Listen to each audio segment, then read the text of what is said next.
BBC 97.3. Iain Lee's Good Evening. Good evening. I now have a girlfriend as the direct result of the Iain Lee show. I'm a bit sick. Yes. Let me try it. Ohari kudasai, dozo kochire.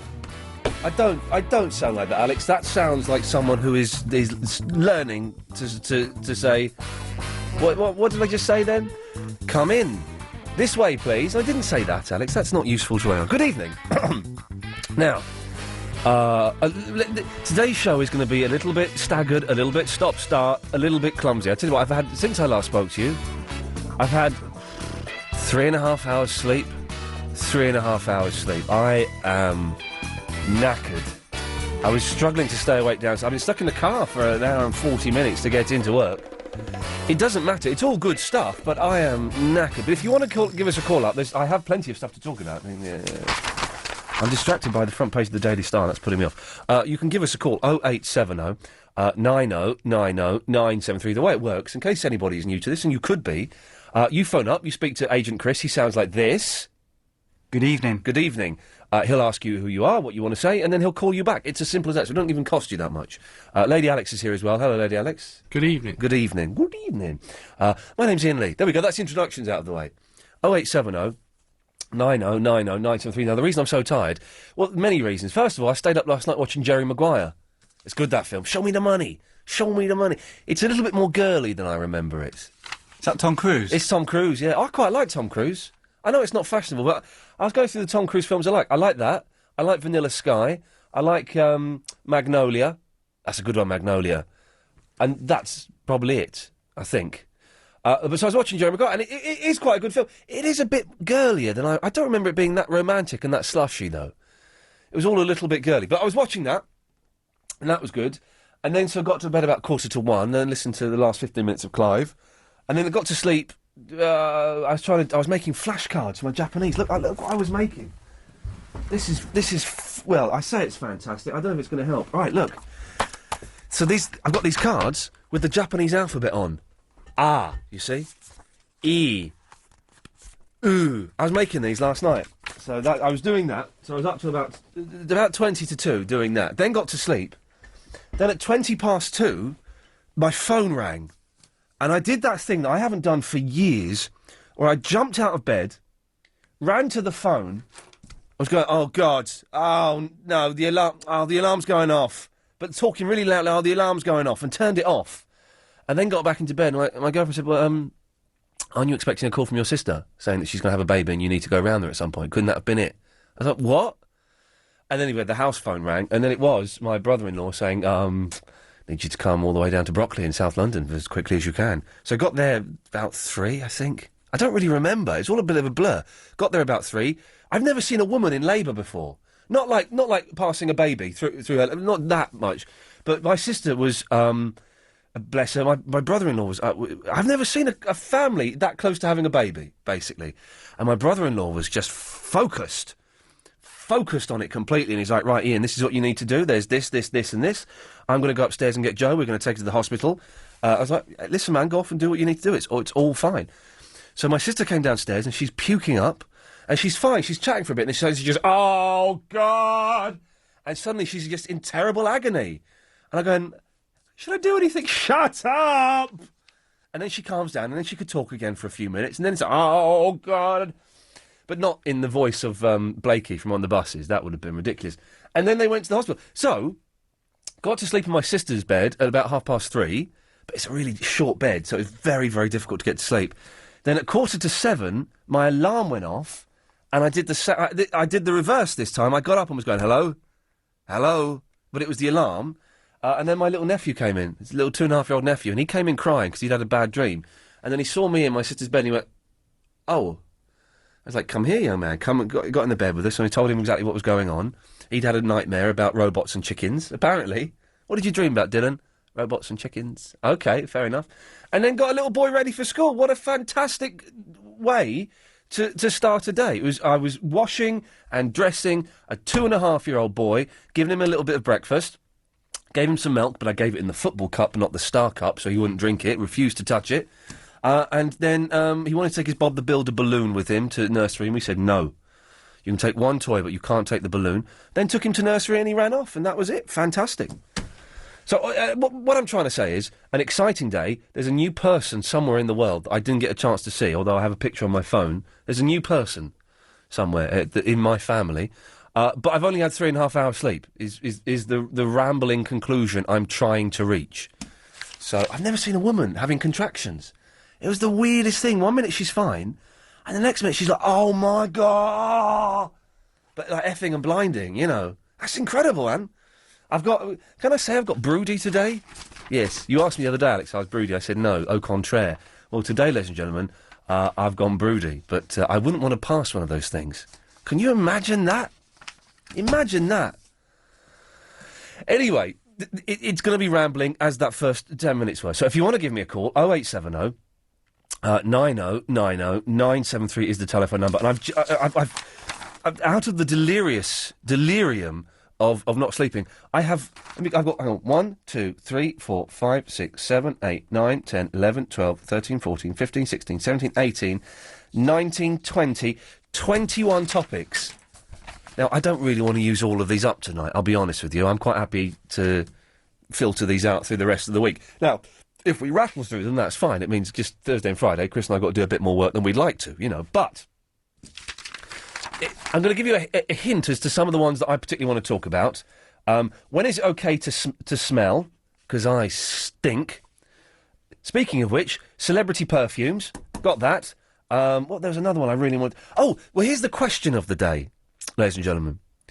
How many wheels does a London bus have? Now, yes, I can hear you laughing, as I was when Paul Sylvester, who works in the office downstairs, he's a lovely fella, not a little bit, you know, not quite with it, shall we say, but a lovely young lad. I think his work experience. He said, excuse me, mate, does anyone know how many wheels a London bus has got? And we all laughed, and I thought, well, actually, that's a good question. I have no idea. So if someone can give us a call on that. 0870 9090 973. Danny is in Raynham. Hello, Danny. How you doing, mate? All right? Yeah, I'm all right, thank you. I'm confused and tired, but in a really, really good way, because something good has happened. So it's fine. I know exactly what you're saying. Just a quick call. This was about the getting up with the alarm thing and the phone going. Yeah, go on. I used to have this phone. It used to ring once about 11, half 11 every night. Yeah. And I'd be in bed, all of a sudden it'd go off, and I'd think, I'm late for work. Oh, no. And on more than one occasion, I got up and started putting my clothes on. I've done that. My wife's laying in bed, reading a book, and I've been in bed sort of like 10, 15 minutes. I've done that. Now, it's the weirdest thing, but isn't it a nice feeling when you think, oh, actually, I've got a whole night's sleep ahead of me here? It was absolutely brilliant, mate. I mean, I'm rubbish at getting up in the morning anyway, big time, you know. I got a stack from my paper round when I was a kid. Oh, really? I used to be bad at it. I'm surprisingly good now, because I had a job where every day for a year I had to get up at 2:45 in the morning. And somehow I managed to do it, you know, and I'm kind of fine with it. But why did the phone ring every night? I don't know. I got the BT about it, and they couldn't help me.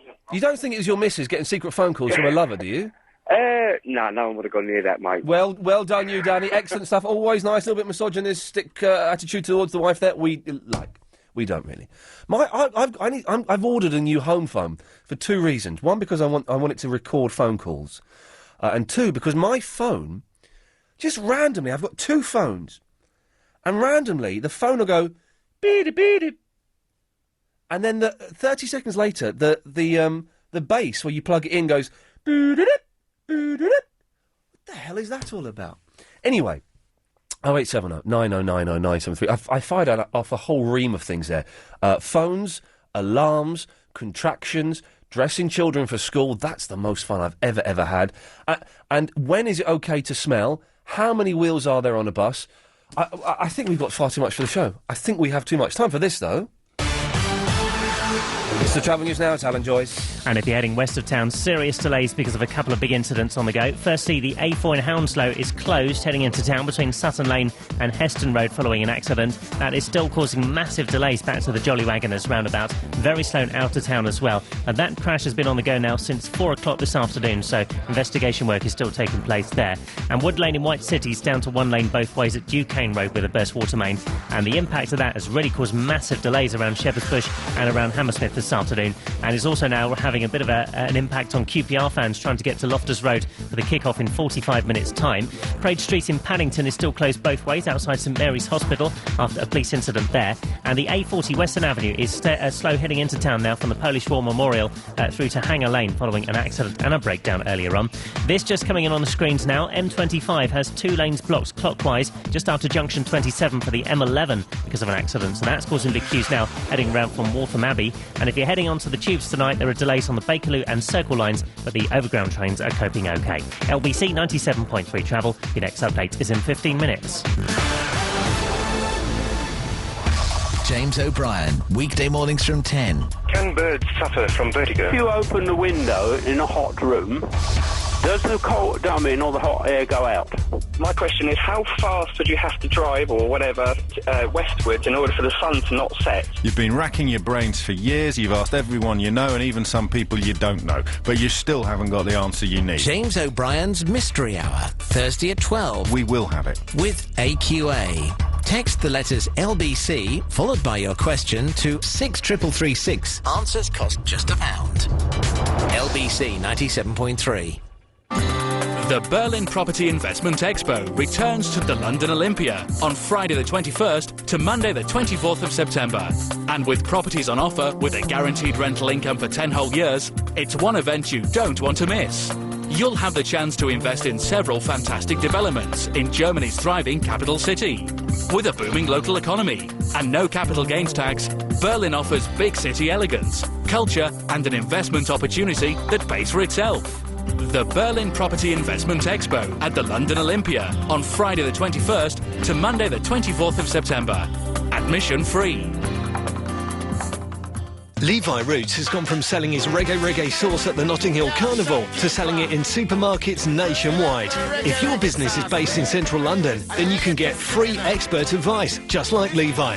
Whether it's how to access finance, increase sales or raise profits, find out more at enterprisecentral.co.uk or free phone 0800 032 0946. This service is available via support from the London Development Agency and the European Social Fund's Business London project. The Berlin Property Show at the London Olympia on Friday the 21st to Monday the 24th of September. It's one event you don't want to miss. Wicked, the spectacular smash hit musical, is now in its second spellbinding year. Wicked tells the incredible untold story of the legendary Witches of Oz and why they called one good and the other wicked. Wicked at London's Apollo Victoria Theatre. Call the ticket line on 0870 380 0973. Wicked with LBC 97.3. LBC 97.3. Iain Lee's Good Evening. You make the decision. OK, 0870 9090 973. Calm down, relax, stop rambling, boy. Let's go to G-Man Jr. Hello, sir. Good evening. Good evening. And how are you this fine Tuesday night? I'm very excited because I have a little niece now, who I didn't get to see today because they couldn't get a bed on the postnatal ward. But never mind. Hopefully I'll get to see her on Thursday, maybe. So in the style of Gene, how's Dylan? Dylan's great, man. He was staying with you?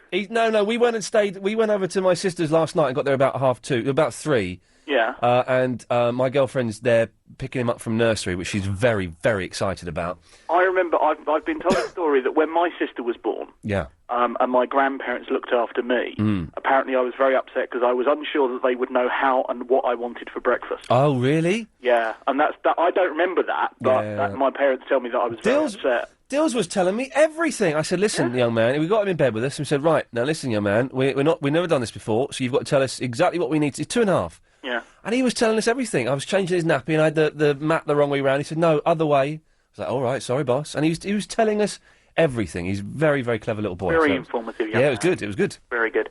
The reason I'm ringing, and by the way, hi to all those in the chat room. On the wireless.net, is that up on the wireless.net, yes, there's about half a dozen in there. Well done.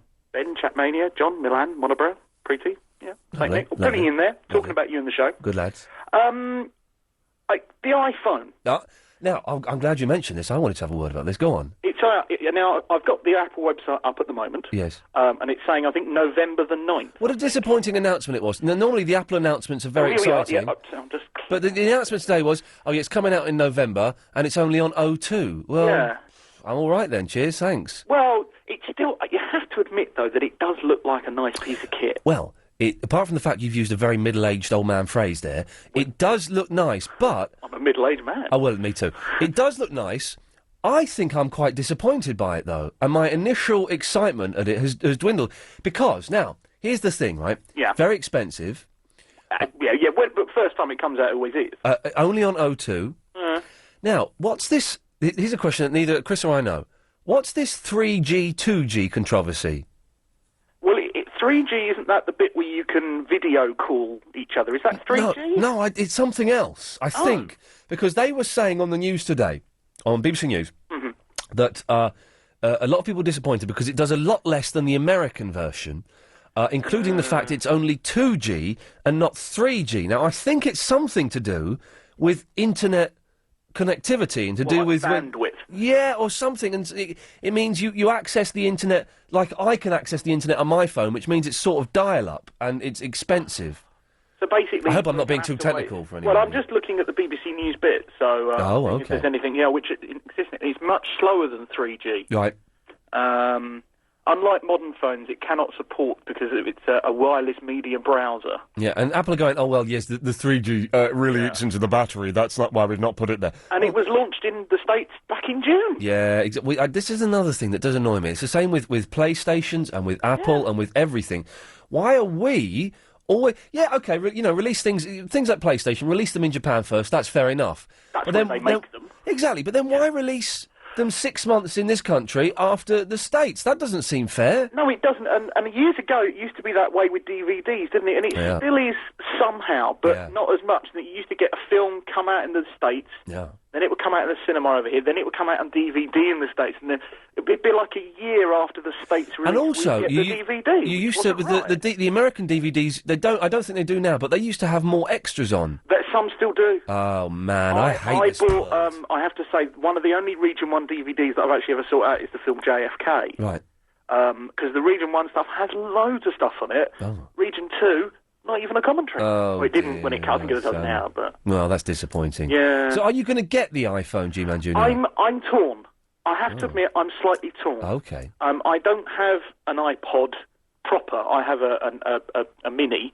Or the ones with the small one. But then this has only got like 8 gigabytes of memory. It's not a lot. That's putting me off as well. I think I've done the calculations. I think that equates to 15 songs, something like that. I'm not totally sure. The only good thing about the iPhone coming out is it means that the other iPods will probably come down in price. Yeah, and I think they have already announced that. So. But you're right, it's annoying, Why don't we get the good stuff now? God damn those Americans. Damn it. G-Man Jr., thank you for that. Always a pleasure. Cheers, boss. Thank you. Bye-bye. 0870 9090 973. I do need, if anyone can... My eyes actually get growing dim. You can't see it, Chris. I can only see it from my perspective. That my eye... I'm squint. I feel like I'm squinting, and everything's just very dark, and I've tried to turn the lights up in the studio. They are on their maximum brightness. And I'm struggling to see. I hope I haven't got to go and pick my girlfriend up for my sisters tonight, because that will be... that could literally be the death of me. Do you think it's tired'itis? I think I've got tired'itis. I need those drops, maybe. We haven't got any of those drops anymore, because they're good, those things. Those wide-awake ices and things. I don't know what they're called. Raj. Hello. Hello, sir. What can I do for you? Not much, really, but I just wanted to kind of say that, your program's the best. Thank you. And I think you should have Nick Ferrari's spot.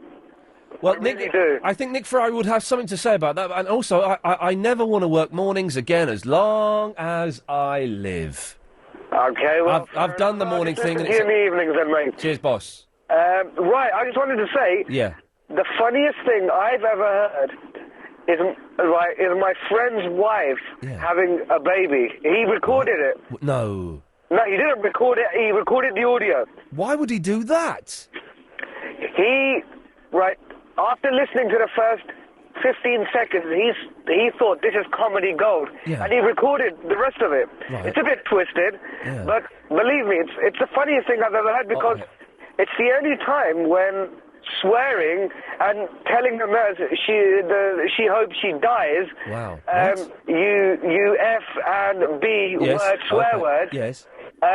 Was completely acceptable, and the nurse was saying, "That's okay, darling.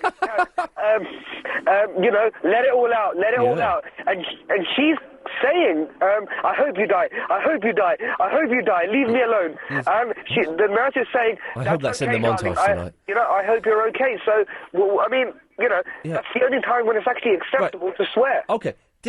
Does his missus know that he recorded it? Yes. And does she know that everyone is all his mate down the pub? He's gone, "Here, have a listen to this. This is my missus having a baby. Have a listen." And he's playing it to her. Has he made copies of it for everyone? He sent it to a couple of his mates, including myself. Oh, and that's not. And does she know about this? That she doesn't know that he actually sent it to. Oh, that is so naughty, right? You couldn't send me a copy, could you? I can. Where do I send it? How do I do this? Email it. Can you email it? Yeah, I can email this. Iain at lbc.co.uk. Iain, okay, Iain at lbc.co.uk. That's the one. I will email it to you in the form of a WMV file. Okay, excellent stuff. That's great, Raj. Thank you for that. Okay, mate. Cheers, boss. Bye-bye. There we go. Well, there's a topic which has just born itself. Have you ever recorded someone, secretly or with their knowledge, but then passed it around behind their back? I don't want sexy stuff. I'm not really interested. Well, no, I'm not interested. I don't want to know about that. But have you ever... You got someone who maybe... Oh, we had a thing. Do you remember ages ago? Maybe a year and a half ago, when we had people phoning in with tapes they made of their brothers and sisters talking in their sleep. Do you remember that? The people were phoning in, playing the tapes of their family members talking in their sleep, and it was the weirdest thing, including this girl. It may have been Gemma from Enfield and her brother. Do you remember that? Oh, that's right. And they weren't even words. No, it's right. If you've ever recorded someone, if it's with their knowledge, then I guess we're allowed to play a little bit down the phone. If it's not, then obviously we can't condone that. It's very naughty. If you have ever recorded someone, because just what they say... My friend, his dad owns a shop in Plymouth, I think. And this old racist guy used to go in and just say the most obscene racist stuff. And my mate played it. And, we would listen to it at college. We'd all get a bit drunk and listen to it and wet ourselves laughing at this old right-wing fascist. If you've ever done that, 0870 90 90 973. No one's answered the question, how many wheels are there on a London bus? Excuse me? Yes. Can you help me with maths for mums with 3 kids, 1 husband, 4 cats and 2 jobs who need some one-on-one help to get started? You want Sarah. Oh. I'm the tutor for using computers for people who've never had time to be introduced to a computer but need to be so they can introduce themselves to a new job. All right. Thanks. For courses you can fit into your day, visit your local Learn Direct Learning Centre or call 0800 101 901. Learn Direct skills and qualifications. Ready when you are. Where does your front door lead?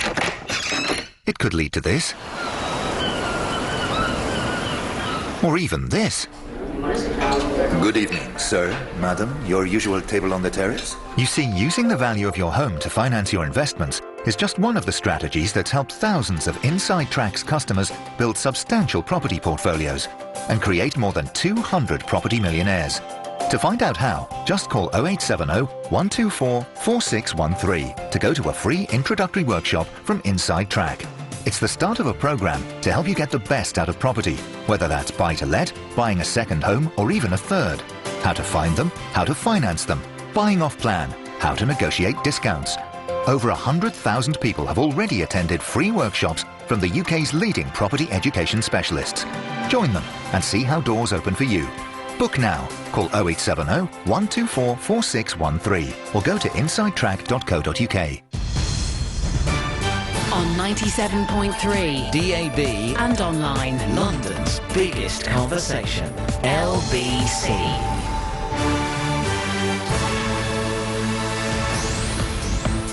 It's 7:30. I'm Michael Trabulsi. Good evening. A Land Rover which crashed into a river at the weekend has now killed 4 children from the same family. They were travelling with their parents and 3 other brothers and sisters on Sunday when the vehicle crashed into a river in Lincolnshire. London will have 50,000 more affordable homes over the next 3 years. That's according to Ken Livingstone, who wants to see more than 30,000 new homes built every year up until 2011, with half of those being affordable. The new spokesman for Kate and Jerry McCann has strongly criticised any claims they were involved in their daughter's disappearance. Clarence Mitchell says the focus of the Portuguese police's investigation must be finding Madeleine. And police have arrested 2 people in connection with the shooting in Paddington. A man was shot in the leg in Lisson Grove earlier this afternoon. He's not thought to be seriously hurt. And the new Apple iPhone will land in a store near you on November the 9th. The 8GB device will set you back around £269, and you'll have to sign an 18-month contract with O2 on one of 3 different tariffs. London's weather dry and cold this evening, similar to last night, really lows of 5 degrees. Sunrise in the morning is at 6:41. Then in the morning, a cloudy start with the chance of some bright spells later. And Thursday, a quick look at that, light rain and highs of 18 degrees. This is LBC, the time now 7:31. This is Alan Joyce in the LBC 97.3 travel centre. So now big problems on the M25 in Essex. The motorway's completely blocked clockwise just after junction 27 for the M11 because of a crash there, and long delays are building up in both directions. If you're there, do add your updates to 08000 68 60 80. Still massive problems to the west of town. The A4 in Hounslow is closed heading into town between Sutton Lane and Heston Road, as it has been since 4 o'clock this afternoon. Really is causing massive delays around the Jolly Wagoners roundabout. At one point, London buses were reporting 2-hour delays on the diversion route. Wood Lane in White City is also still down to 1 lane both ways at Duquesne Road, and that's been causing massive queues around Shepherd's Bush and Hammersmith. Still very slow in the area as well, well worth avoiding if you can. Braid Street in Paddington is closed both ways outside St Mary's Hospital following a police incident there, and there are long delays on the A40 Western Avenue heading into town from the Denham roundabout through to the Medway underpass. Combination of an accident and a breakdown from earlier, the cause of the problem there. Heading onto public transport, the trains are running OK just now, but on the tubes, delays on the Bakerloo and Circle lines. And a reminder, the Victoria line is suspended again after 10 o'clock this evening. LBC 97.3 travel. Your next update is in 15 minutes. For more than a decade, Galliard Homes have proven to their investors that location, regeneration price and forward completions enable them to achieve maximum capital growth potential. Galliard now announce their latest riverside regeneration, bringing together all these elements in one superb development. New Capital Quay at Greenwich Waterside. New Capital Quay, located in one of London's fastest-growing regenerating areas, offers stunning river views to the majority of apartments. Prices start from under £300,000, and with completions from 2011, Galliard believe your investment could provide vast capital growth prior to ownership. You can also exchange contracts with just £1,000, and there may be nothing further to pay until 2011. Galliard are offering their unique base rate tracker income guarantee for up to 5 years on selected apartments, allowing financial peace of mind for this term. Don't miss our New Capital Quay sales launch on the 29th and 30th of September at the Millennium Hotel, London Mayfair. Call 020 7620 1500. That's 020 7620 1500 now, or visit galliardhomes.com. Terms and conditions apply. First, clear some space. Next, get a chopping board. Make it heavy. I like marble. Then pick up your mouse, hold the little blighter tight. Then in one swift movement, slam it on the board. Then again. Nice. Then again. And again and again. Oh, work, please! There is a way to get your IT problems off your hands, whatever size your business. It's called BT IT Manager.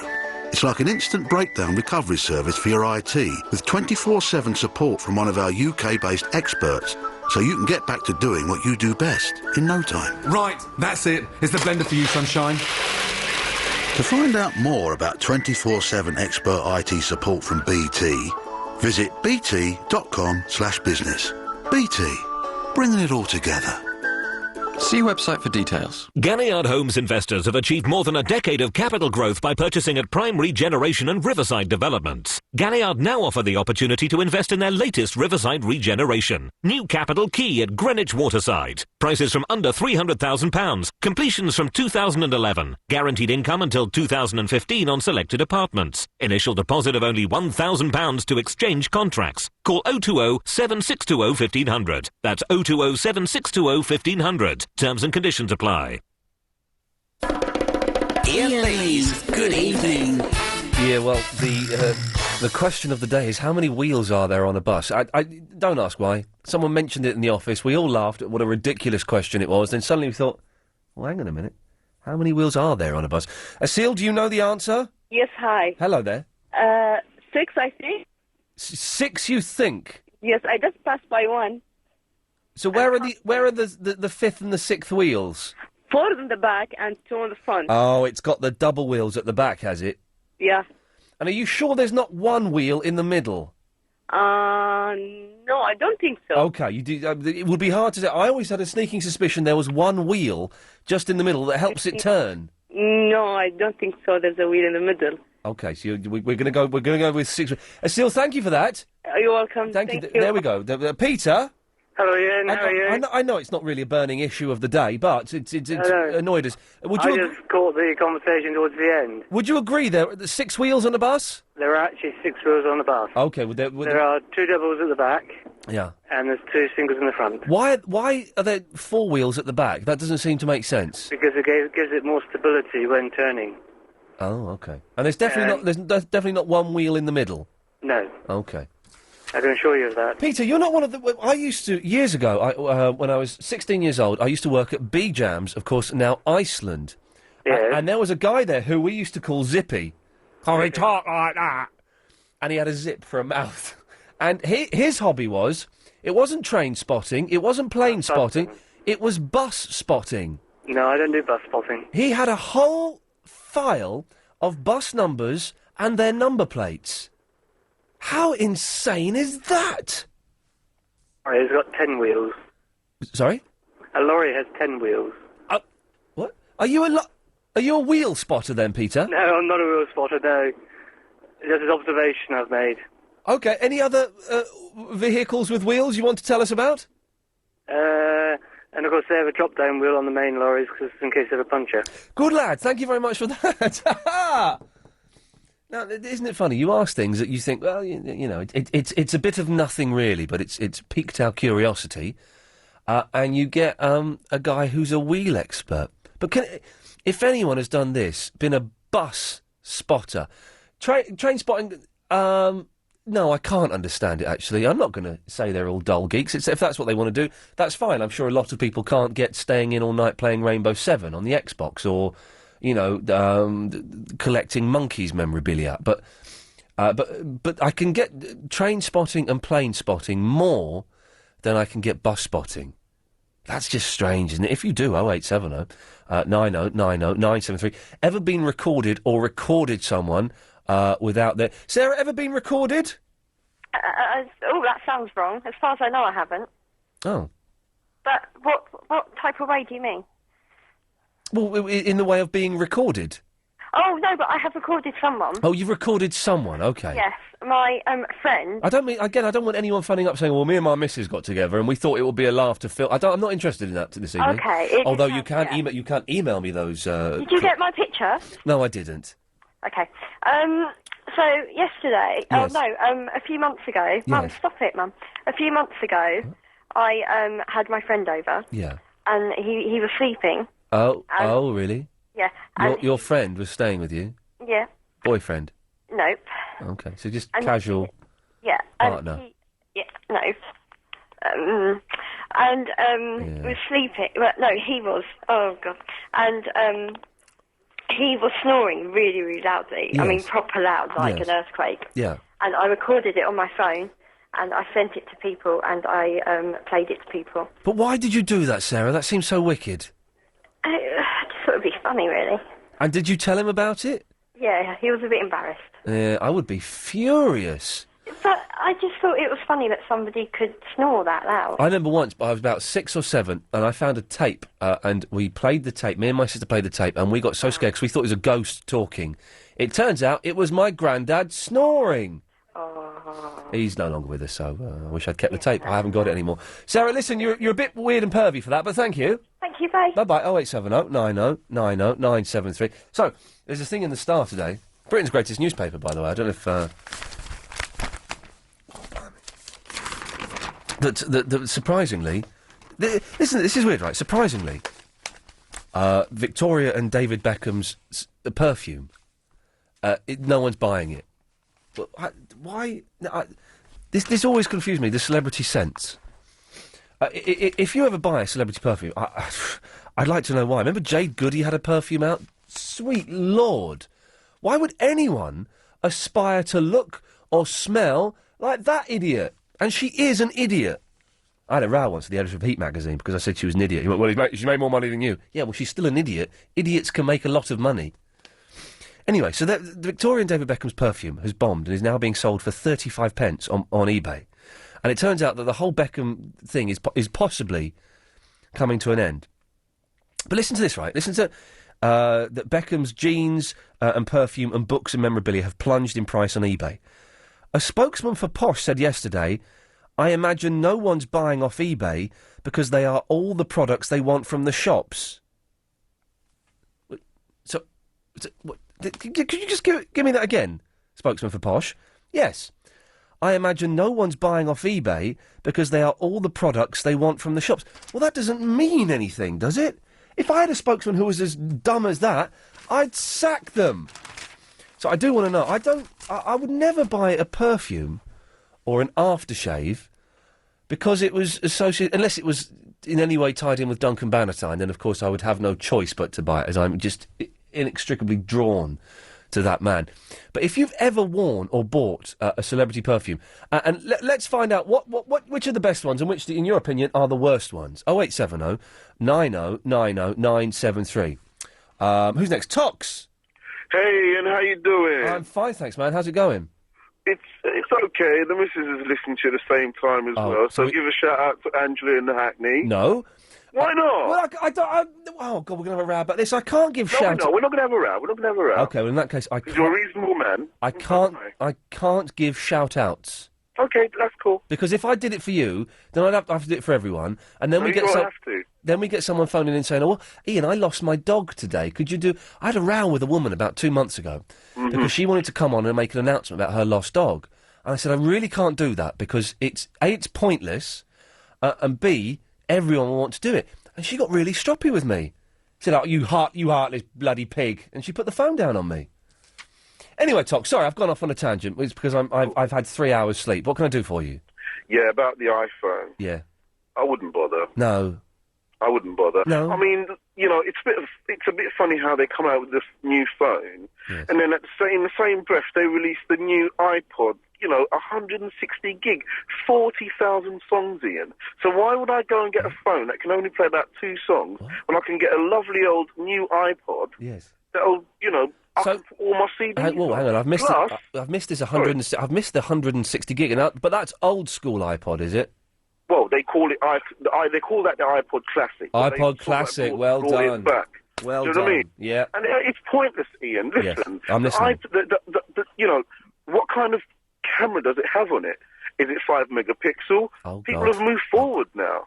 Do you understand what I'm saying? It's pointless. It's just a con, Ian. People have moved. Well, I wouldn't say it was a con, but people have moved past 5 megapixel, have they? I think I'm still on 5 megapixel is kind of like the current thing. I'm on like 2.6 on my Ixus.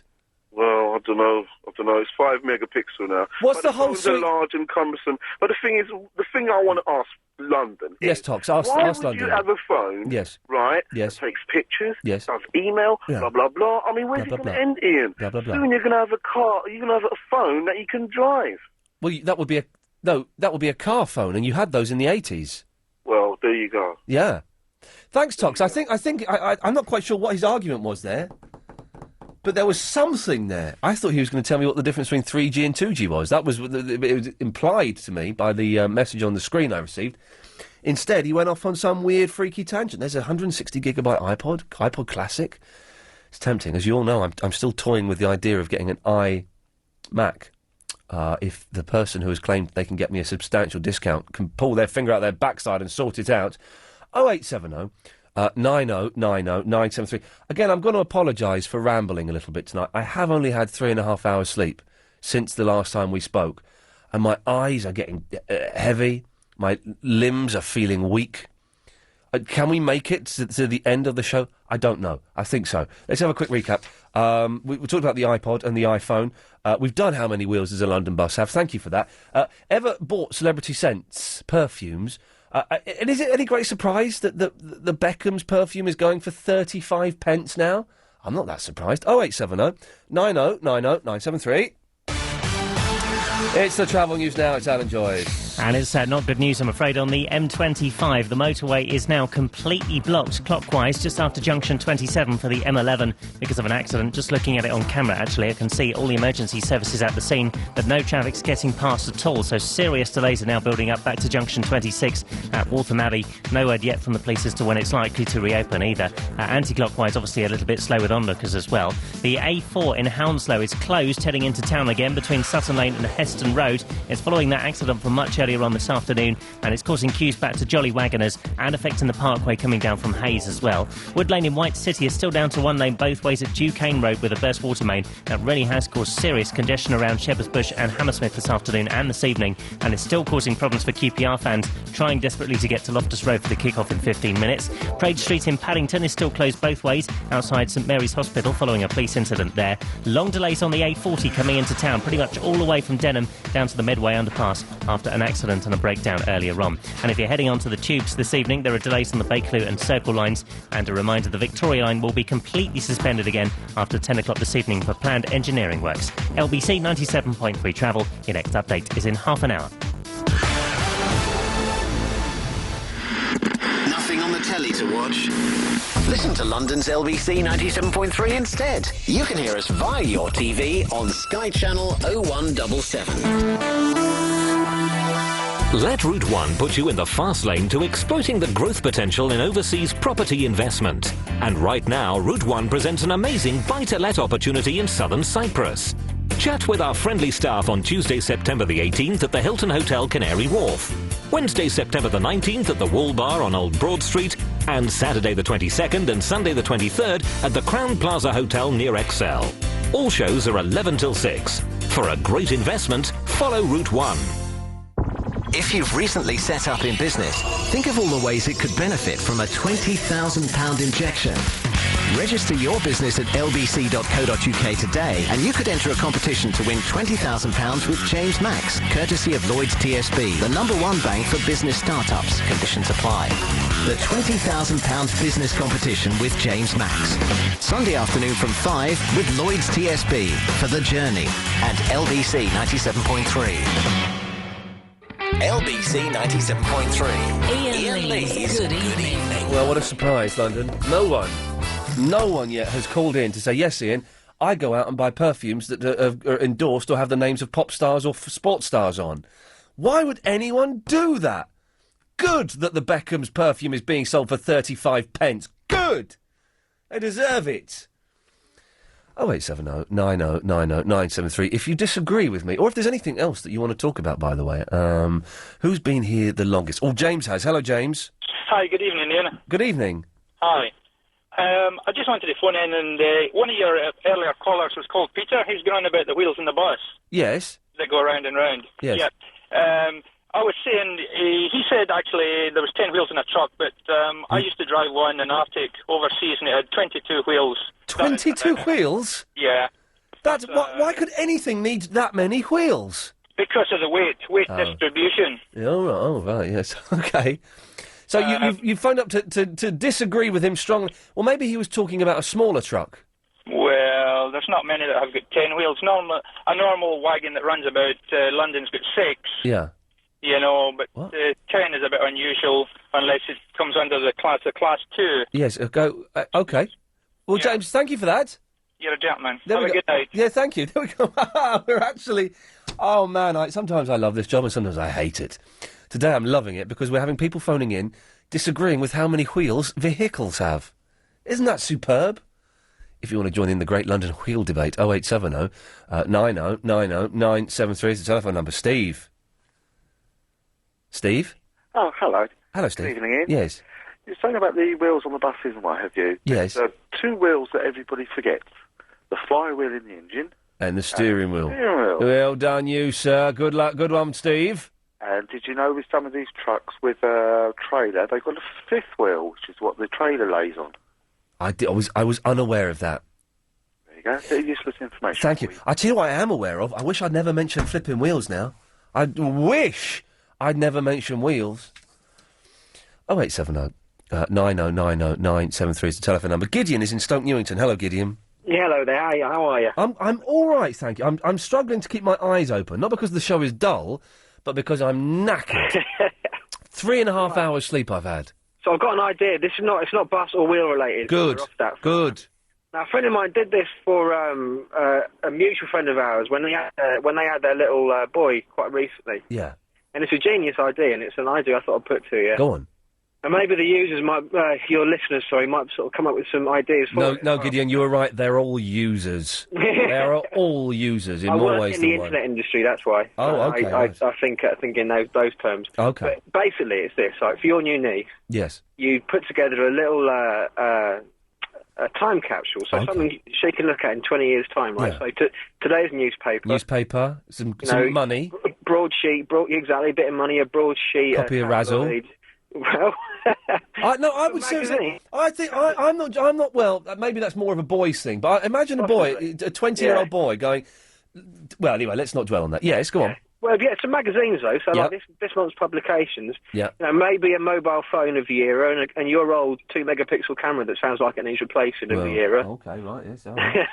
But anyway, little. And so your mate did this, did he? Yeah, and they wrapped it up in a box and with a little note and some sort of messages from some friends of theirs as well. And where did they bury it? Well, it's in a loft. Okay. So, but yeah, but the thing is though, if you have it in the loft, isn't the temptation though that like in 18 months' time you'll have a little look in it, then a year later, then maybe 5 years, and you'll just keep going back to it?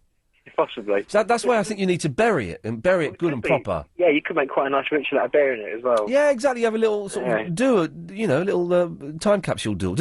I did a time capsule years ago. I was living on Monks Hill Way in Britwell, and my dad was tarmacking the front drive, and I must have been about 5 years old, and my sister was about 8, and we made little time capsules in a Golden Virginia tin. And I think we put some marbles in there and some coins. Lovely. I think we wrote a note. That was the main thing. We wrote a note. I would love to go back, and I can't dig it up because it's now someone else's house, and they'd go mental. You can knock on their door and ask. Excuse me. I nearly did that once. I was going past there, very, very drunk. And I nearly knocked on the door and said, "I used to live here. Can I have a little look around, please?" I didn't because I didn't think that would go down very well. Gideon, it's an excellent idea. Thank you for that. No trouble at all. Cheers, boss. Thank you. Well, if anyone's done that before. 0870 90 90 973. Have you ever done the time capsule thing? And then do you go back to? I know Blue Peter always bang on about time capsules, but you ever done that, Chris? Was that ever big in Wales? The time capsule? I was too busy. Too busy doing what? Climbing trees. Climbing. I never used to climb trees. I hated climbing trees. I hated doing all kind of boys stuff. It's Ken. Hello, Ken. Hi, Ian. How you doing? I'm all right, thank you. Very good, very good. I've got a suggestion about your... Hello? Hello, yeah, what are you doing with your phone? Are you eating it? Yes, I'm very hungry. No. Oh, I'm sorry, okay. No, I was just getting you a piece in. Suggestion about your phone noise thing. Yeah. Is it a rechargeable handset? What are we talking about? Oh, the phone that makes a noise? Yes. Oh, it's a rechargeable handset. Yes, I have 2 of them. This is my home phone, and every now and then the phone will go beep beep, and then about 30 seconds later the set will go. That's probably phone speak for get me off. I'm fully charged. But no, it happens when it's off the cradle and when it's on the cradle. I've tried it, but I always thought it was the cradle calling for its phone, saying "Come home, come home." Well, it could be kind of that. Not necessarily come home, but right. Are you still there? And the handset will go, yes, I am. I'm here. Yes. But then why? But it doesn't. Like that, actually. Can you say that again, please? I'm here. Just like that. But it means I can't have the phone by my bed because it 3 o'clock in the morning. Beady. Why do you want your phone right by your bed? Well, I had to have it, but supposing I need my phone because there may be, I needed the phone by my bed last night so my sister could phone me. Fair enough. Yeah. Well, thanks for that, Ken. Well, there you go. What an explosion of disappointment at the end of that phone call there. 0870 90 90 973 is the telephone number if you want to give us a call. We're talking about Apple and the new iPhone. Surely it looks quite disappointing, I'll be honest with you. You know, it looks glossy, it looks glamorous, but does it really do anything? Ever been recorded or recorded someone secretly? Celebrity perfumes and bus spotters. More of that after this. Beautiful, elegant, timeless. Discover country living for the 21st century at Ditton Place in Sussex. Experience Ditton Place for yourself at our open weekend on the 6th and 7th of October. From only £435,000, you can live in the heart of the rolling Sussex countryside, yet be within easy reach of major road, rail and air links. It's the perfect setting in an outstanding location. For country living without compromise, visit DittonPlace.com. A slow commute up to town, or a quick ski down the Stubai Glacier in Innsbruck. Painting the spare room, or admiring Picasso's paintings in his museum in Malaga. The supermarket run, or a stroll through the souks of Marrakesh. Whatever's keeping you here, it won't be the price of flights. With British Airways World Offers, you can fly to many destinations, including one way to Innsbruck from £30, Malaga from £30, and Marrakesh from £60. Don't miss World Offers. Book by the 25th of September at ba.com. Conditions apply. Iain Lee's Good Evening. Miles is in Fleet. Hello, Miles. Hi, I've moved since I last spoke because I've moved to Maidenhead. Oh, okay. Near where you were used to grow up. I spent a lot of time in Maidenhead. Yes. Yeah. At the Magnet Leisure Centre. Oh yes. Yep. Yeah. My girlfriend does aqua aerobics there. You took her to see aqua aerobics. Yes. Why? It's exercise. No, I don't. My girlfriend goes to aqua. Oh, she does it. Yeah. I thought you said you took her to see it. I thought, well, that's a very weird... No. Anyway, yes. Sorry, perfume. Yes. I work for a well-known drugstore, and we sell all these celebrity perfumes. I think the reason it's not doing so is just too many now. Right. Does it smell any good? To be honest, there's some that are really quite good. The Kylie Darling, Yeah. which is the original, not the new one. There's a great picture of her today in a leather dress. Oh, get the newspapers and see Kylie in a leather dress. Oh, dear, dear, dear. Yeah, so that's that. She has a nice smell. Her first one was good, and so actually Jade Goody's is actually quite nice. No, we had to withdraw it after Big Brother. Oh, really? Did that actually happen? I thought that was one of those tabloid myths. That No, we had to keep it off sale. If anybody asked for it, we could let them have. Oh, so it was like under the cover, under the counter. Yeah, a perfume. bit like when the old DVDs we used to go to the back DVD places like The Exorcist and things. Yeah. This is true. For anybody who's too young to remember this, and I vaguely remember this. Vaguely, is at video shops when they first started. If you wanted like really, really mucky films or banned films like The Exorcist and Clockwork Orange, you sort of had to say, "Excuse me, mate, you got anything under the counter?" And you say, "Well, have a look at this," and they'd get it out. Yes, those days are sadly long gone. Mm. But so what is? So you're saying the Kylie one is the best one? I think the Kylie Darling's probably the best one. And who buys these kind of things, Miles? It seems a little bit sad to want to go and get a sense. Well, it's not certainly, famous. I think the readers of the Star are your sort of market that they're aimed at. Right. Because you wouldn't get your Waitrose shoppers going there, shall we say? No, okay, I see. It's a little bit. It's a little bit down market. Yeah. Okay. But the price is more reasonable than your John Paul Gaultiers and your Izzy Miyakis and things. I wear Marc Jacobs. Is that one? I haven't. Well, we don't sell that, so it's one. Well, you're missing out on one there, Miles. Yeah. It's a fantastic set. Now, very quickly, this is a boring question, but I need. What's the difference between aftershave cologne and the other one? Eau de toilette. Eau de toilette. Eau de toilette's for your body, Right. and aftershave's for your face. So if you put aftershave on your body, it's going to be might cause irritation. It would do the same sort. But is aftershave stronger? Yeah, slightly. It's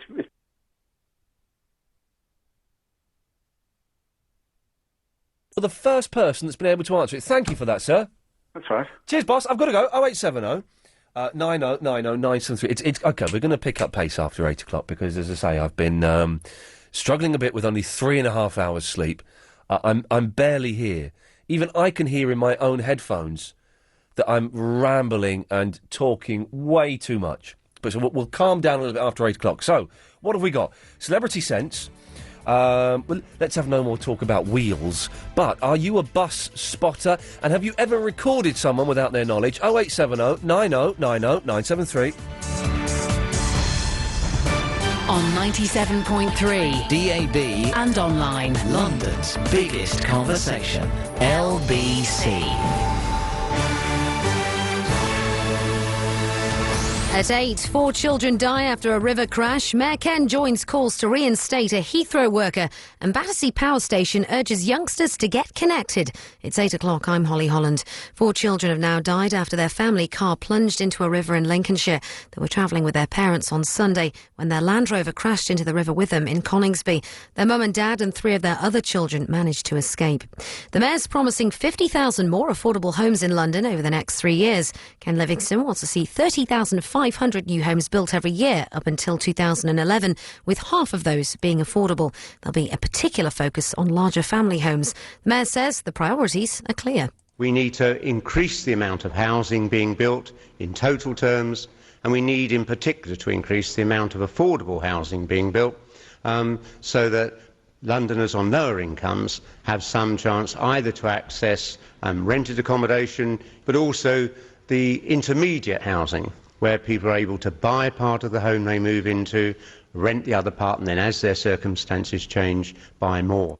This is Ken Livingstone condemns the sacking of a Heathrow worker for wearing a nose stud and calls for her immediate reinstatement. He says the dismissal of 40-year-old Amrit Lalji was an attack on her rights to freely express her Hindu religion and as a woman to dress as she wishes. In other news headlines, sketches are being projected on Battersea Power Station tonight as part of a charity's attempts to get youngsters to express their feelings. Youth helpline Get Connected says this is vital to prevent depression and self-harm. The landmark will be lit up as part of the Where's Your Head At campaign. Chloe Darlington from Get Connected told LBC what they hope to achieve from this. We're trying to bring to adults' attention in London and beyond the fact that young people are facing issues like this, and that we'd like to think young people have somewhere to turn when they are feeling miserable, and also highlight that young people should confide in somebody they trust if they're facing issues like these. The MP for Camberwell and Peckham, Harriet Harman, has avoided a court appearance after admitting a speeding offence by post. The 57-year-old, who's also the Deputy Labour Party leader, had been accused of going over the speed limit in April. It's not known where the offence took place. In sport, the Champions League starts tonight, and Alex Jensen has the details. Yes, 6 British sides making it through to the group stage, and 3 of them playing this evening, 15 minutes into the first halves. Chelsea still goalless at home to Rosenborg. It hadn't been going well elsewhere. FC Porto 1-0 up against Liverpool with a penalty inside the first 10 minutes. The Reds have just equalised. Still no news on the scorer, though. Shakhtar Donetsk 2-0 up at home to Celtic, and just underway are Charlton, Crystal Palace and QPR in the Championship. In London's travel news, the M11 coming into town is blocked with a crash just after junction 26 at the M25, and queues are building back up the motorway. In London's weather, dry and cold overnight, so it's similar to last night with lows of 5 degrees Celsius. And there'll be a cloudy start tomorrow, but the chance of bright spells later. LBC, it's 8:03. L. London's B. biggest C. conversation. This is LBC 97.3. LBC. So what route are we taking today, Trevor? I thought we'd go up the middle of this hill, Peter. So past the new Wild Bean Cafe? Oh, they do a great freshly ground cappuccino with chocolatey sprinkles. Yeah? Right, everybody, change of plan, basics, happy hardcore. Come follow me. Here we go. Woo, woo, lead up now. Hurry down to Wild Bean Cafe at BP Connect. Gourmet on the go. LBC 97.3. Iain Lee's Good Evening. Good evening.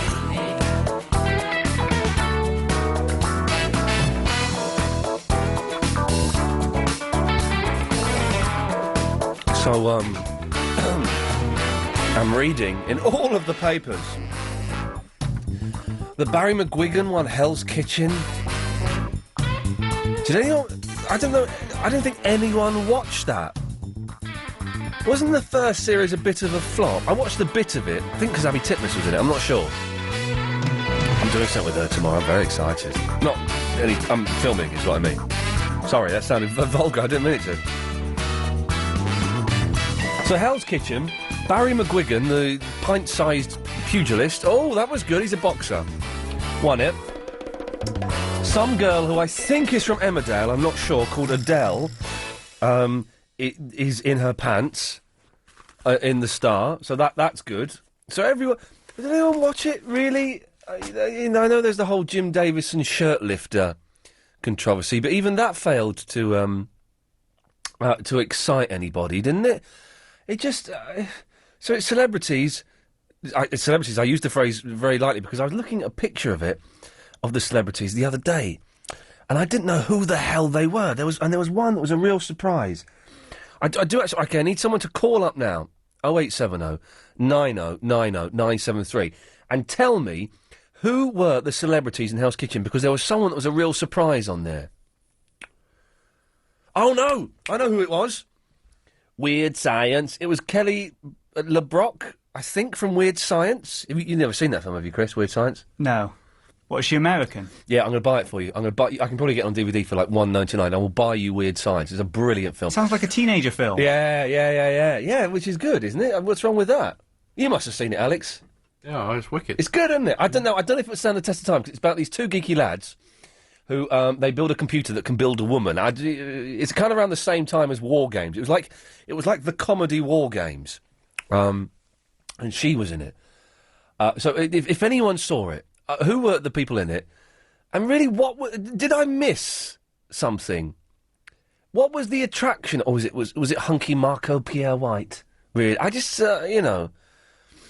I don't want to say... I'm not going to use the R phrase, the reality TV phrase, because I don't think that is a genre that actually exists. I think that's quite a lazy description. But these things where they get celebrities on, and fair play. I've done a couple. I've done Mastermind and The Weakest Link because I needed the money when I did Weakest Link. That's a fact. I needed the £2,000. They paid me £2,000. They paid me to do that. And you wanted to test your knowledge? No, not in the slightest. Weakest Link, I did it because they offered me £2,000 and I was skint, and then I won £20,000 for charity. Mastermind, I did it because I thought it would be a laugh. That was why I did Mastermind, for a laugh.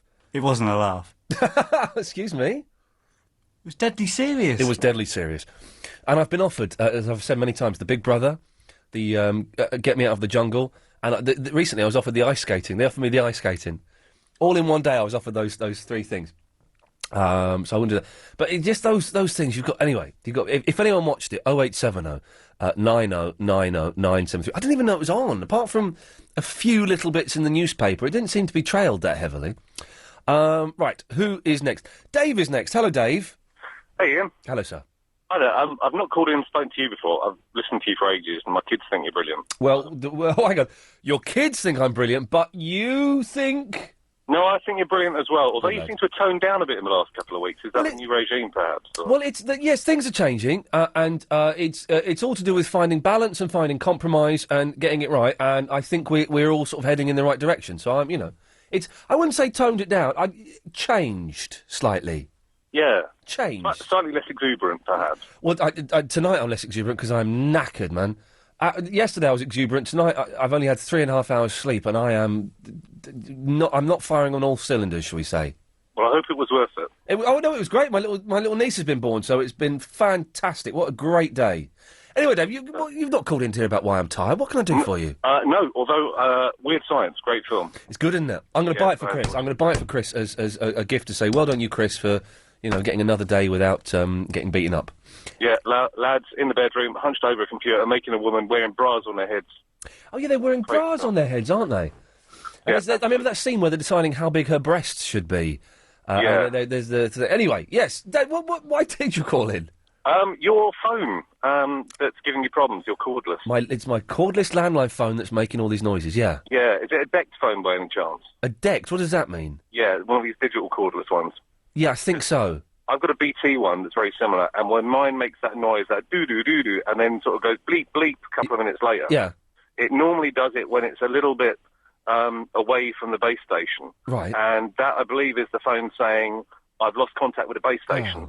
That's the doo-doo-doo, and then the bleep, bleep is when it actually regains contact again. But it does it sometimes when the phone is on the base station. This is the confusing thing, because I thought it was that. And then I put it on the base station, and it still does it.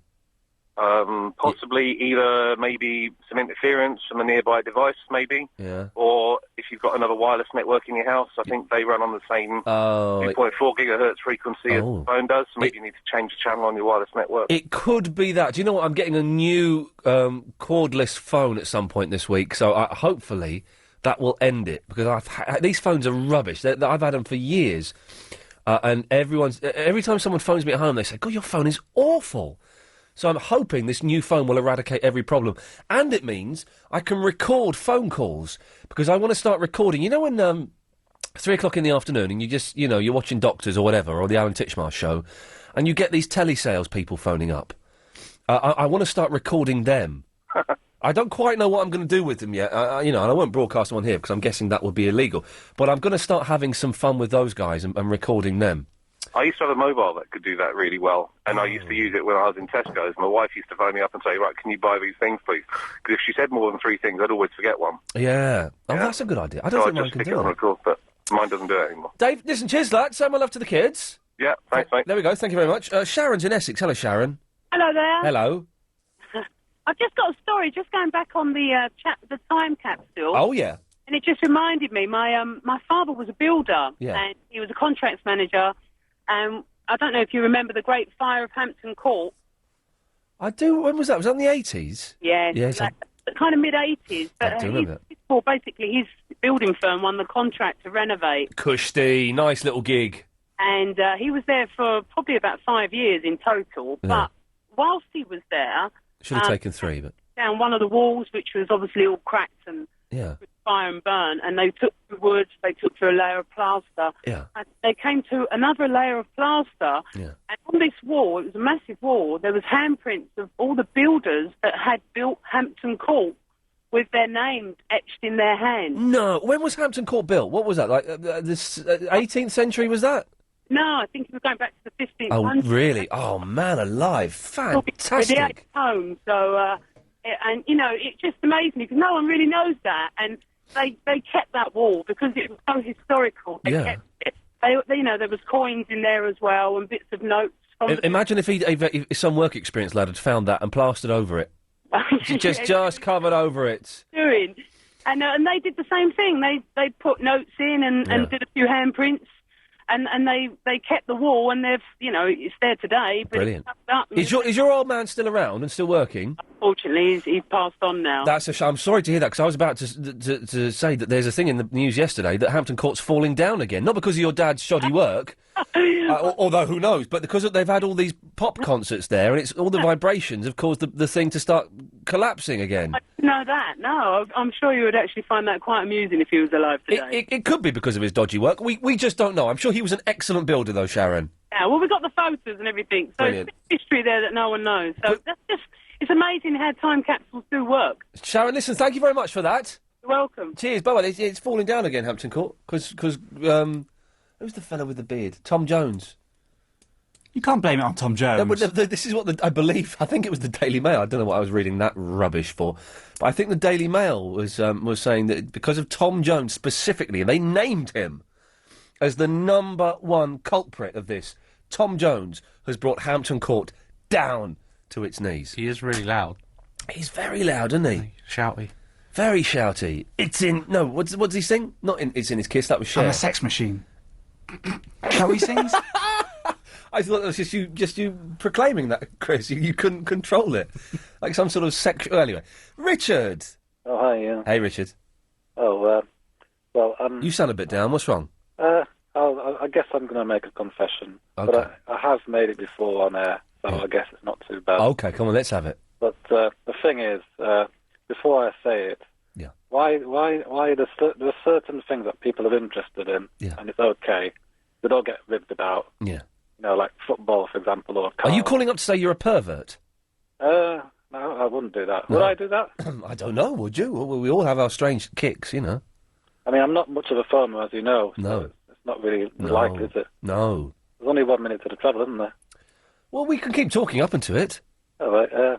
Okay. Well, I guess I'm not really a bus spotter as such, But you spot buses. I sort of know about them. What do you mean? What do you mean? You sort of know about them? Well, I mean, I'll know about routes and sort of vehicle types, but not. I wouldn't stand on the street corner photographing or taking down them. Okay. Well, here's the question, Richard. Do you have pictures of buses in your house? I've got some on my computer. Right, OK, I'm actually going to have to cut you off now. That was just a step too far. We were mentioning bus spotters. After a kid I used to...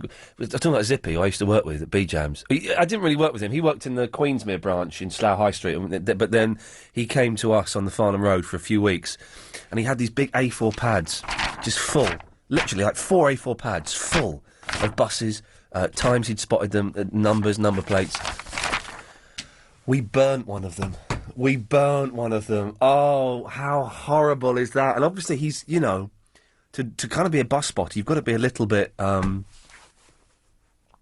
what's the polite way of saying it? Wrapped up warm? You've got to be wrapped up warm, yes. And he was, I think he was a little bit more wrapped up warm than most. And we burnt it. What horrible, horrible teenagers we were. It's the travel news now. Oh, sorry, I don't know who you are. Oh, hello. Hello, who's this? It's Maggie. Maggie, what's your last name? Doyle. Now, listen, I tell you why, because I did know this, Mhm. and then I forgot to write it down, as I've never said your name before on the radio. I didn't want to muff it up. Well, you said it perfectly. Well, I've muffed it up spectacularly. Do you want to go again? Yes, here we go. And now it's time to get the... You're new, are you? Yes. How long have you been here? Well, quite a while, actually. I just haven't been on your show. Well, hang on, what shows have you been on? I listen all the time. Well, you know, I've been doing bits and pieces for other shows. Oh, OK. Not like James O'Brien, is it? I couldn't possibly say. Just one word of advice. Be very careful around here. OK. Anyway, it's time now for the latest LBC 97.3 travel news with... Maggie Doyle. Thank you. The M25 has a lane closed clockwise just after junction 27 for the M11, and that's because of a crash. Traffic pretty slow still back to the Balcommon Tunnel. The M11 coming into town, we hear it's blocked with a crash just after junction 6 for the M25. Queues building back up the motorway. If you've got any updates, you can give me a call, 08000 68 60 80. To the west of town, it's still very busy looking indeed. The A4 in Hounslow remains closed heading into town between Sutton Lane and Heston Road. That's because of an accident. Delays back to the Jolly Wagoners roundabout, and it's out of town very slow as well. The M4 because of traffic diverting away, that's heavy coming into town around Chiswick. Wood Lane in White City down to one lane in both directions at Duquesne Road. That's because of a burst water main that's causing lots of delays around the Shepherd's Bush roundabout. Also the Hammersmith Gyratory. Parade Street in Paddington, that's closed both ways outside St Mary's Hospital because of a police incident. And the A40 Western Avenue slow into town between the Denham roundabout to the Medway underpass after an accident and breakdown. Over on the tubes there's delays on the Circle Line, and don't forget the Victoria Line will be suspended tonight from 10 o'clock until 5 tomorrow morning for planned engineering works. LBC 97.3 travel. Your next updates in 30 minutes. There follows an adaptation of the Lewis Carroll poem, The Walrus and the Carpenter. The time has come, the Paul Ross said, to talk of many things, of Germans, grannies, name that tag, and pesky tube strikings. I'm with you Saturdays, 7 till 10, but on weekdays too. I start at 4, the tea time shift, and end at 2:30. Actually, it's 4 to 6:30 Monday to Thursdays, but you try rhyming that, you mug. Get more of Paul. You know you want him. LBC 97.3. Paul Ross, he goes from bad to verse. Oh, beautiful. When is a good deal not a good deal on car insurance? Table 5, now! When you pay more for a policy through some of those price comparison websites than if you'd gone direct to the insurer. That's bumped! Direct Line has always cut out the middleman, so the price you see is the price you pay. You'll only get our quotes from directline.com or our UK-only call centres. That's better. Direct Line, a good deal better. If you're serious about investing in property, the Property Investor Show is for you. There are over 120 seminars and more than 300 exhibitors, from house builders to estate agents to mortgage lenders and property experts. So if you want to invest in property, residential or commercial, at home or abroad, don't miss the Property Investor Show at XL from the 21st to the 23rd of September. Register at lbc.co.uk for your free tickets. The Property Investor Show, serious about property, with LBC 97.3. LBC 97.3. Iain Lee. Excuse me. Now, I don't want to talk about Northern Rock at all, because it's boring, really boring and pointless, and a bit of a nothing story, really, because everyone's going to get their money. But I was watching the news today. I've been watching the news a bit recently, because it turns out some of it's all right, some of it's rubbish, some of it's all right. You know what I'm saying? And I'm loving the footage of all of the Muppets outside Northern Rock, right? The big queues that go around the corner. And today, or yesterday it must have been, maybe, to keep the customers satisfied and to show good feeling from Northern Rock and to make sure everyone was entertained, there was a member of staff going around the queue with a big tin of Quality Street. She had a big tin of Quality Street. Going, would you like a chocolate? Do you want a golden triangle? Do you want a penny, toffee penny? How is that going to make people feel better? Alex, why have you just put a hat on? You look like Zach Dingle now. Yeah, I thought I looked like the Edge. You look like Zach, I look like Marlon. Together we can... I'm cold. You what? It's really cold in here. I'm right by the air conditioning thing, yeah? Oh, what a baby. What a baby. Right.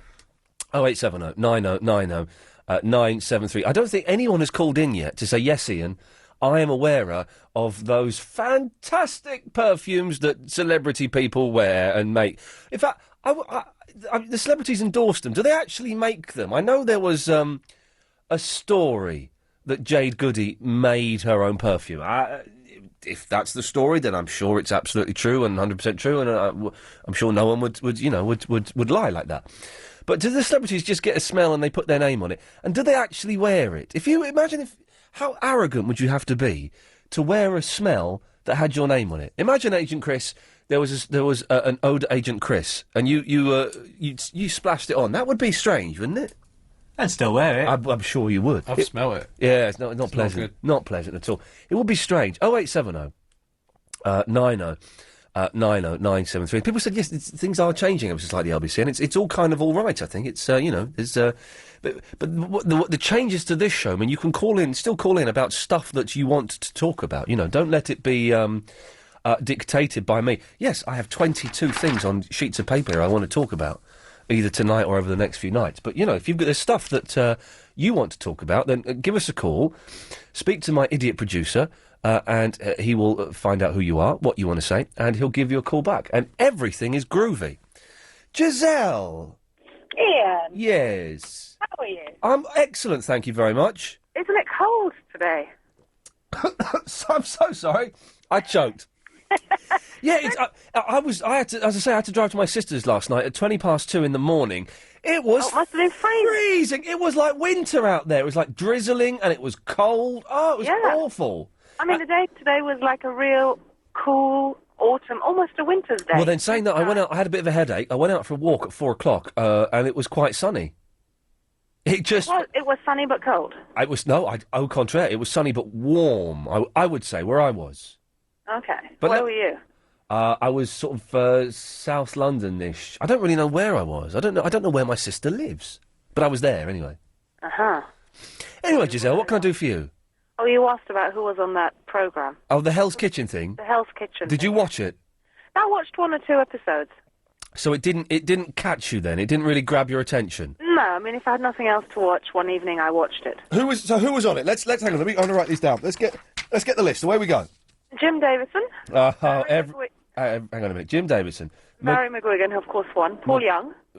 Paul Young? Yes. What was he like? Was he a bit grumpy? No, he wasn't. He didn't actually shine very much. He was just sort of there. Could Paul Young ever sing?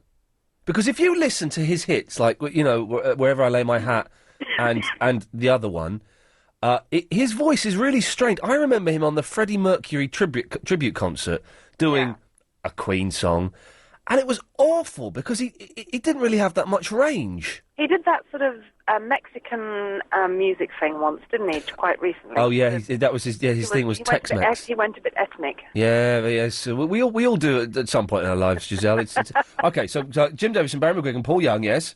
The other chap was that gay guy, Brian. I'm sorry, I don't know his name. Well, Gay Brian, he was from Big Brother, wasn't he? He was from Big Brother. Gay Brian Brother. Hang on, we'll call him Big Brother Brian. That's probably slightly better. Big Brother Brian. Big Brother Brian, yes. And then Kelly LeBrook, who's had something funny done to her lips. I believe that. She doesn't look as... She looked like a weird science experiment. She is stunning in the film Weird Science. Stunning. And as a teenage boy, that film helped me and a lot of other teenagers get through, tense times in our lives. But now I believe she's an odd-looking woman. And then there was Adele Silva, who I don't know who she is. Oh, she's the girl that's in her pants on the Daily Star today. I think she's from Emmerdale. She's from Thing. Yes. And then there's the girlfriend of, what's his name? Peter... Is it Peter Cook? The guy who plays... who's a goalie, the big, tall... Oh, Peter gangly Crouch. Guy. Peter Crouch. Abby Clancy. Yes. Oh, yes, OK. I'm starting to wish I'd watched this now. OK, yeah. And then there was a lady who I didn't... Rosie Boycott. I'm not quite sure what she does and who she is. Is she quite old? Yes. I'd imagine she would have been Jeff Boycott's missus then. Oh, I see. Okay. I don't know, I'm just guessing. OK, Rosie Boycott, Okay. yes. And then there was Annika Rice, who was completely like a rabbit, sort of like a deer caught in the lights, and you're about to run her down, because I don't think she really realised what she was getting into. Was Annika Rice ever sexy? No, she wasn't, even in those There are a lot of jumpsuits. people who thought she was. I know that because you got to see a lot of her backside on the treasure hunt. Yeah. But I always just thought it's quite an unattractive, saggy backside. Well, I don't know. It was always in lycra, so Yeah, okay. it would hold together quite a lot. Yeah, go on. Annika Rice, anyone else? I think that was it. So we've got Jim Davison, McGuigan, Paul Young, Big Brother Brian, Kelly LeBrock, Adele Silva, Abby Clancy, Rosie Boycott and Annika Rice. Yeah, I think that was it. What was Pierre White any good? Because I saw the first one when it was... that was it. I got invited to go and eat at the restaurant as well. Oh, did you go? No, I did not go. They kept... I've been invited every year to go and eat at the restaurant, and it's... Because they ask any old nobody or has-been to turn up there and have some of their manky food. He was good, was he, Pierre White? He was very good. He was very good entertainment value. It was nice to see a chef that didn't swear. Oh. And who obviously knew about food. And, Yeah. But he didn't suffer fools gladly if you complained, and he was very supportive of his co-workers. Right. And he didn't shout at them or scream at them or make them feel like idiots. Giselle, listen, thank you very much for that. Okay. There we go. I think now, Suman, you watched it and you hated it. Neither way, really. I only watched it for one person, and Let me guess. Jim Davison. No. Abby Clancy. No. Rosie Boycott. no. Annika Rice. Sakes. I saw him in Brent Cross. Who? Jeff Capes? No. Who did you say? I saw someone in Brent Cross 3 weeks ago. Was it me? No. I was there 3 weeks ago. He is a really tall, good-looking guy. Oh, Lovely. He looks even better now than he used to when I had a really... Big Brother Brian. My first crush on him. Oh, not Paul Young. Yes. Really? I had his post on my wall. 'Cause I remember my sister got a copy of his single free from Clark's. I remember that. I don't know why, but I remember going to Clark's shoe shop and my sister coming out with a single. Not really. What? It was the first single I bought ever. Okay. He's so gorgeous. He can't sing though, can he? He looks so good still. I was just... Oh. He's 68 years old. He's not. He is? He is not. No, he is. I read it. Excuse me. He's not. Okay. He's so gorgeous. And those red rosy cheeks. Red- Oh, I just wish I could just put my fingers through his hair. But anyway, he gave me his autograph and he said, look out for me on TV. Oh, he was drumming up business. Oh, but, oh gosh. Who was he married to? Wasn't he married to some woman on TVAM or something? He's not gay then. Well, Paul Young's not gay. Oh, good then.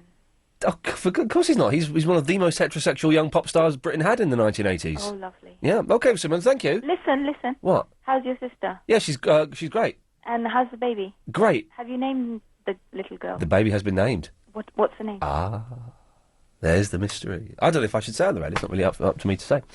Anyway, 0870 90 90 973 is the telephone number if you want to give us a call. So no one seems to have been taken by the Hell's Kitchen. It just looks like one of those most pointless nonsense things. Oh, and I want to talk about after the news.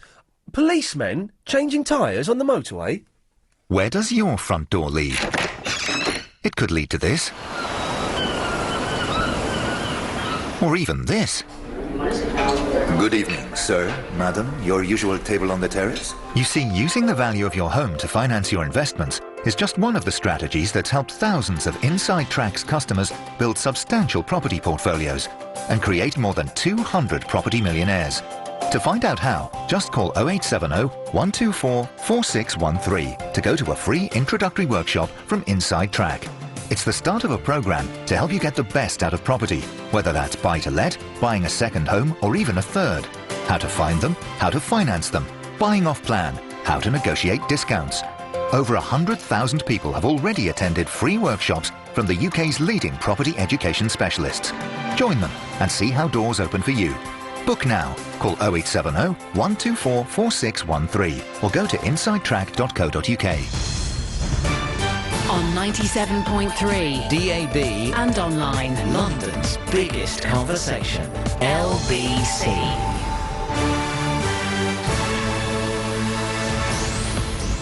It's 8:30. I'm Holly Holland. 4 children have now died after a Land Rover carrying 9 members of the same family plunged into a river at the weekend.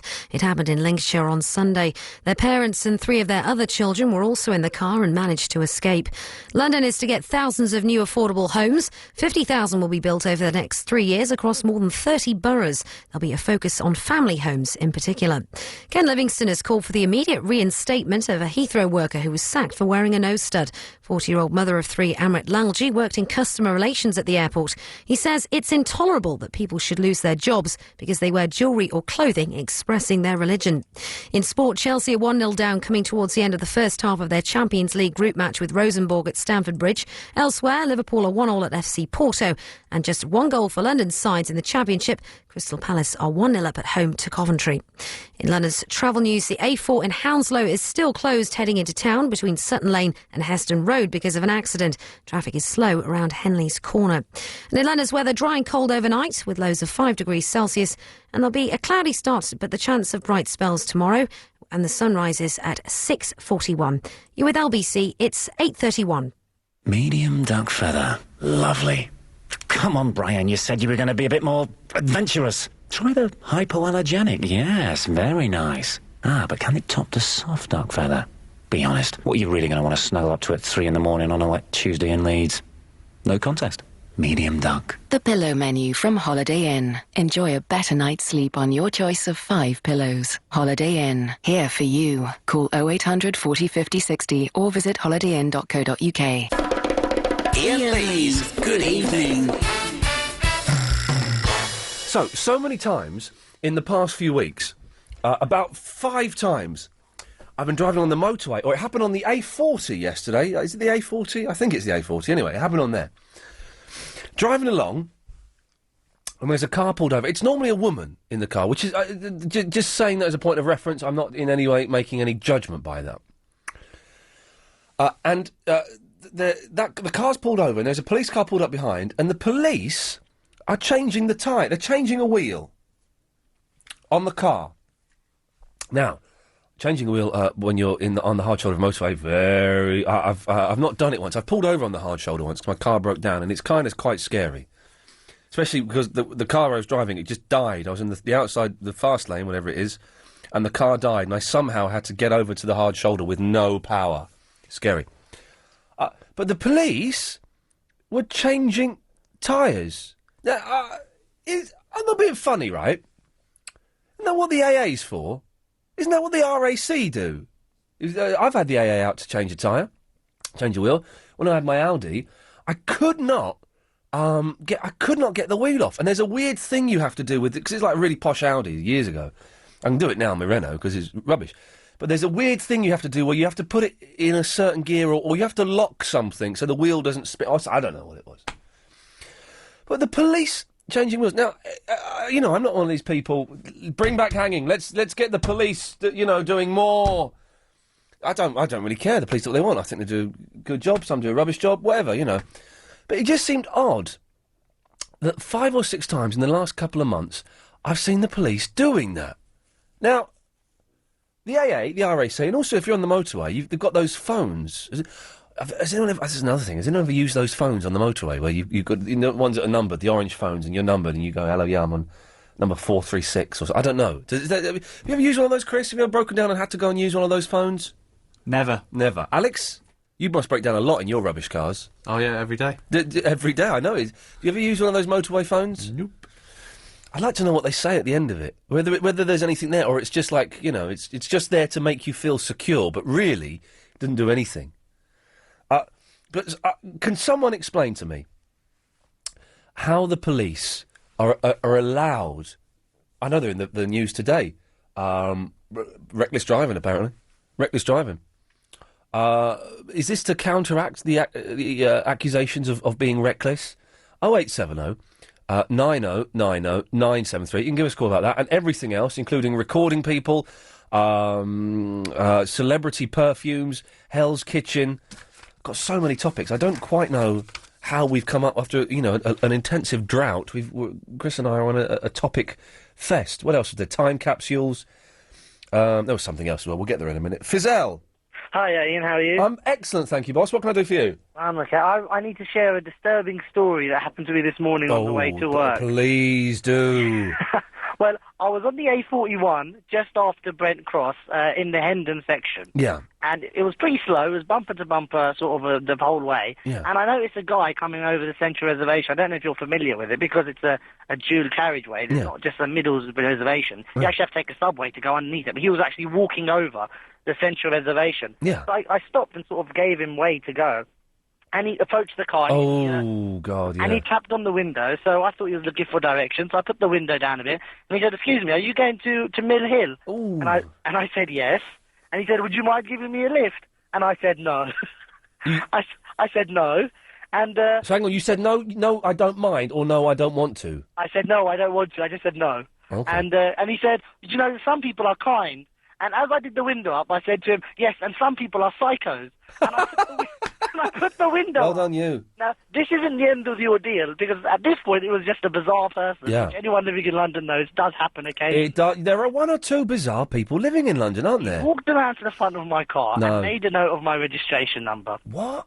Then he went to the car in front of me and tapped on his window. Yeah. I can only assume he said the same thing to this guy, Yeah. but this bloke agreed to give him a lift. Oh. Now, as he got into that person's car, he looked at me with the most disgusted look Yeah. I've ever had in my life. Yeah. And I used to sell cars. Yeah. I've had a few dirty looks in my time. You would have had certainly one or two, and maybe even Right? people swearing at you, I'd have thought. Exactly. And then because it was bumper to bumper the whole way, every so often that we would sort of pass each other, and he would crook his neck to look at me and give me more dirty looks along the entire way. That's And- it's quite scary. And I just started to think to myself, I was like, this could have ended in one or two ways, Yeah. right? I let him into the car. If I'd let him into the car, we got to Mill Hill, and I said, "All right, mate, here you go, here's your stop." And he said, "No, I'm your friend now, I'm not going anywhere." What could I have done? What would I have done? And then I thought, he must be a little bit unhinged, because I certainly wouldn't get into a car with a complete stranger. I don't know about you. Well, now, it's funny, I've only ever hitchhiked once. Right. It was, how old was I? I was sort of going out with this girl called Vanessa who lived in Reading, and I was living in Slough, so I was probably about 19. And I missed the last train back from Reading to Slough. So I thought, do you know what? It's not that far. I can walk it. I can walk from Reading to Slough. This is what I thought, right? It's like 2 o'clock in the morning. It's freezing cold. She must have been a pretty girl. Carry on. She was. Do you know what? She was all right. And it's another one that I messed up, Fizelle. Anyway, so I started walking. And after about an hour and a half, I thought, I am an hour and a half. And I saw a sign saying Slough, 20 miles or something like that. I thought I'm never going to make it. So I put my thumb out, and a car pulled over. And I got in the car and I put the seatbelt on. He said, "Where are you going?" And I said, "Oh, Slough." He said, "Oh, I'm going to Slough. Whereabouts in Slough?" And I said, "Farnham Common," which is where my mum lived. He goes, "Oh, I'm going to Farnham Common. Where exactly?" And I thought, "Oh, hang on a second." I said, "Oh, well, actually, it's Farnham Road, just before Farnham Common." He went, "Oh, well, what's the street?" I said, "Oh, no, just get me there and I'll get out and walk." And then he started going, "Why are you hitchhiking? You're an idiot. How anything could happen. You could get picked up by a murderer." And I'm thinking, oh, God. And so for the whole journey, I remember, with the whole journey I had, how did I do it? My right hand was on the clip to let go of the seatbelt, and my left hand was on the door handle. Just at any moment, if I saw a flash of steel or a hand touching my thigh, I was going to click the seatbelt, pull open the door, and just roll out like a stuntman. I was terrified. That's exactly my point. And all day I've been thinking, well, I did the right thing here. I didn't let this potentially crazy person into the car. I did the right thing here. But the way he looked at me, I was starting to doubt myself. I was thinking, maybe I am a bad person. Maybe I should have given him a lift. But you've made me feel better now. I shouldn't have given him a lift, should I? Fizelle, you did exactly the right thing, sir. Well done. Thank you for sharing that with us. There you go. Thanks a lot, Ian. Thank you. Bye-bye. There we go. 0870 909093. It's weird. Sometimes I'm tempted. You never see hot chicks hitchhiking. It's never like, What's that film? Cannonball Run, where it's those two. It's Daisy Duke and the other girl, and they were in those lycra bodysuits, and they're hitchhiking. Did you not remember that? Maybe it's in Cannonball Run 2. They're hitchhiking, and then they kick the girl. Anyway, it's always dirty men. I don't mean dirty as in perverted, although, but it's just like dirty men hitchhiking. So what I'd like the experience of picking up. I should say the experience of picking up a man. In the car, I kind of like that, I think. Would you ever do it, Chris? What, just for a chat? Well, as you know, I'm a very private person. I don't like talking to people. But, of course. Just for the experience. I know exactly why I'd like to do it. To feel good. To feel as though I'd helped someone. To feel as though I'd helped someone. A friend in need... No, it's not a friend. It's saying... A stranger in need is a... Potential... Deed. Deed, yes. Anyway... 08709090950. But my one night of hitchhiking was just terrifying. And then saying that, I got a couple of friends who years ago, they used to live in Plymouth, or well, I think Plymouth and one lived in Devon, and they'd hitchhike back and forth between London all the time. All the time.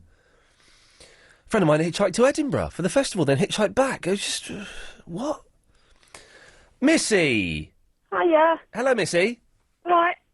Yeah, I'm alright, you alright? What's wrong? Are you crying? No, I've got a headache. Oh, I had a terrible headache today. Get some pills down you. I will in a minute. Yeah, good. And drink plenty of water and get some fresh air. Will do. Thank you. I've a confession to make about perfume. Don't tell me you bought that Jade Goody stuff. Oh no, get out of it. All right, Perfume, you're not that common, yeah? No, I got some J-Lo, but someone bought me it. I didn't buy it. Someone bought me it years ago, and I thought actually it's quite nice. And every time it runs out, yeah, someone else buys it. Well, that's the thing, because once you get one of these things, everyone takes a little note of it and thinks, oh, that's what she likes. We'll get more. That's it. But it is nice. It's the J-Lo Glow. I think she's got another two, but it's the Glow one that I really like. I quite fancy that J-Lo. I'm sorry, why? She's all right. Yeah, but my girlfriend's sort of slightly obsessed with her, to the point where we have to watch J-Lo movies. We watch J-Lo movies. She has Monster-in-Law on DVD. That's right, yeah. Film advertised on bus stations. Alrighty. So, what was it? I watched the J-Lo film the other day where she gets beaten up by her husband, so she disappears and cuts her hair off and steals the daughter, and then she learns kickboxing, and then she goes and kills him. Oh, no, I've not seen that one. I've only seen... Do you know what? It's all right, actually. It's quite good. Are you talking over me? Sometimes. No, I'm not. You're talking under me. I've seen Anaconda, but that's it. Nothing else. Anaconda. I've seen a bit of that. That's one about the snake in the water. Isn't Owen Wilson in that as well? I couldn't tell you the names. Just I know it's her. Okay. It sounds like you're actually having a breakdown, Missy. No, I'm just having a headache. All right. Go and put a cold flannel on your head. Will do. See you later. See you, bye. Bye-bye. Oh, she didn't sound good at all, did she? Louise! Hello. Hello. How are you? Good. You? Not bad, not bad. Nice. You was ringing about bus foamers. Oh, yeah. People obsessed with buses to the point where they'll take numbers down, they'll have pictures in their house, and they even buy bus memorabilia. Yes. I'm not one. Oh, OK, that's a relief, God. That is a relief, yeah. Don't tell me it's your old man. Well, Oh, I'm a bit concerned about him now. Oh, no, Louise. Because at the weekend we went to Duxford Air Museum. Yeah. And Already it sounds dull. Well, yeah, I'm sorry, but it's the Imperial War Museum and it's quite interesting because of all the old stuff and everything. But anyway, OK. There was a bus thing there. I say thing because they had hundreds and hundreds of buses. They just looked like big red buses to me, not a clue. Yeah. And we was wandering up and down the lines, you know, I've got a sort of pander to him. He says he wants to take a little walk down memory lane from when he was a kid. That's what he tells me anyway. Yeah, OK. So we're wandering up and down, and then he stops at one and he goes, and he points at it, which is just really embarrassing. Because he's pointed at this bus and he's going, oh, that's an X123 type bus. I don't know what they... I know that because it's got the dual headlamps. I was like, my face was an absolute picture. My jaw hit the floor and I suddenly thought, no, he's been kept it all a secret. He's a secret bus owner. Are you married to him? No, but we live together and we're as good as married. Oh, well, but it still means it's easier to get out of.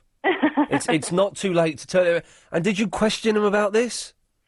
I just gave him a look and he turned around and saw my face. Was quite embarrassed at that point, and I just said, "Look, stop pointing at things because it's getting really embarrassing." Maybe that's not. Maybe it's for him. It's the same as when a young gay man coming out to his family saying, "Look, I've got Mum, Dad, I've got something to say to you. I'm gay. Maybe that was the equivalent, the bus foamer equivalent of that, and you played it badly. You played it badly. You should have just put your arms around him and said, I don't care what you are, I love you, whatever you decide to do. I did tell you, more or less, but it was just the initial shock of, oh my God, he actually knows the model number and everything. That is kind of freaky, isn't it? It is kind of freaky, but there were some even more freaky people there because they were looking at the cards and going through their little books with the little numbers in and picking up photographs of, I've got that one in my book, I'll buy that photo. It was, Louise, listen, I wish you the best of luck, but I really don't think it's going to last with this fella. I'm sorry to say it, but I think, get out while you still can. All right, then. Cheers, Louise, bye-bye. Take care, bye-bye. 0870 90 90 973. Time for the travel news now with Maggie Doyle.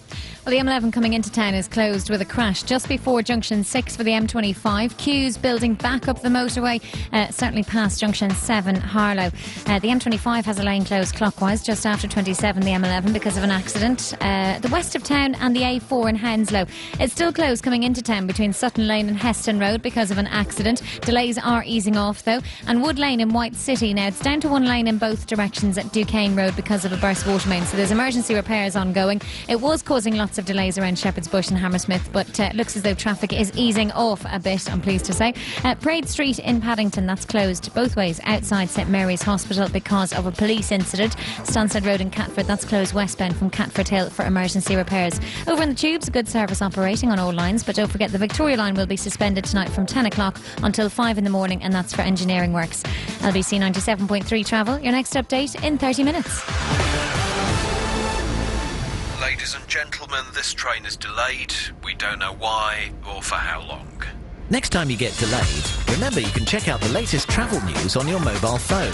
Just call 0901 723 6666 and choose Travel. Travel. And the M25 in Essex has... You can also select to hear news and weather updates too. Store 0901 723 6666 into your mobile now and stay in touch with LBC wherever you are, whatever you're doing. Calls cost 35 pence per minute from a BT landline. Other networks and mobile rates may vary. News, weather and travel on the go from LBC. Did you have a good weekend, Dave? Yeah, I went to the 16th century with Kate. Oh, right. Have a good time? Guest of honour at a banquet. Drank honey-rich mead, ate well, sang and danced. You? Oh, usual 21st century stuff. Visit Napote Castle in County Clare on a short break and join a medieval banquet. Ireland. Short breaks, tall tales. To discover more, visit discoverireland.com. LBC 97.3. Iain Lee's Good Evening. I never made no nunchucker. I forgot I had this. I never made no nunchucker. Yes, it's a man saying he never made no nunchuck. I can't remember. I have no idea what context this was delivered in, but this man said... I never made no nunchucker. OK, there we go. Charlotte, I don't know, I've got no idea what that was. Charlotte. Hello, Ian. Hello, Charlotte. You're tired, aren't you? Oh, what? You're tired. I am. I've had 3.5 hours sleep, and I've perked up a bit, but I'm a little bit delirious, which is why I'm rambling and being very wordy. Never mind. Yeah, but you've only got an hour. Only got an hour. I'm going to look at a picture of my little niece while I'm talking to you. That's exciting. I've just been watching. Well, this isn't exciting. It's about global warming. What? Global warming. Oh, hang on a minute. That sounds like a serious topic. Or is it? No, well, Clive doesn't like people talking about global warming on his programme. So you thought you'd come and do it on mine? Oh, nice one. Thanks very much. I get Clive's cast-offs. But believe you me, Clive has very low standards anyway, so anything he casts off must be bad. Bless him. I've been watching a programme on the Antarctic. Oh, yeah. And the ice is actually melting quicker than people thought. I was just wondering, what's going to happen to the polar bears? They're all going to die. Oh, no. Never mind, they're only polar bears. Yeah, but they're so magnificent, aren't forget the polar bears. What about us? What's going to happen to us? We're going to die, apparently, but Charlotte, we can't talk about global warming. No, but the polar bears are so cuddly. Aren't they? Well, they're not. They look cuddly. A polar bear, they are vicious, vicious little things. They would rip your face off with just a wave of the paw. Yeah. Not their paw, not the paw that inhabit the streets. So don't feel sorry for them, Charlotte. They deserve everything they get. All right. I promise you, honestly, it's for the best that they're wiped out. Charlotte, thank you for that. We can't do global warming. We haven't sunk that low, have we? Oh, dear. Right. Flash. Hi, Ian. Yeah, I'm good. How are you? I'm not so bad. All I know about polar bears is don't eat their liver. It's poisonous to us. Well, hang on a second. How do you know that? Because Ray Mears told me, and if Ray Mears tells me, I believe everything he says. He's the survival fella, is he? Yeah, Okay, Ray Mears is the guy who's going to keep me alive during global warming. Yes, let's all stick with Ray Mears, shall we? Yeah. I mean, that's all you got to do. If you're going to do that, I'm a celebrity. Get me out of here. Get Ray Mears on your side. Yes. You'll survive that then. I couldn't do that. Partly because I don't really think those programmes do your career any good. But also, I don't want to eat a kangaroo's testicle or a sheep's eye or something. I don't want to do that. No. It sounds terrible to me as well. I mean, I just love seeing people put through these things, but I wouldn't do it. Okay. Anyway, you were talking about the police and them helping on the motorway. Yeah, they're changing tyres all the time. What's that all about? Yeah, well, I've got a feeling that's the traffic control officers, which aren't the police. They're part of the highways agency, and their job is to keep us all safe. No, they were policemen.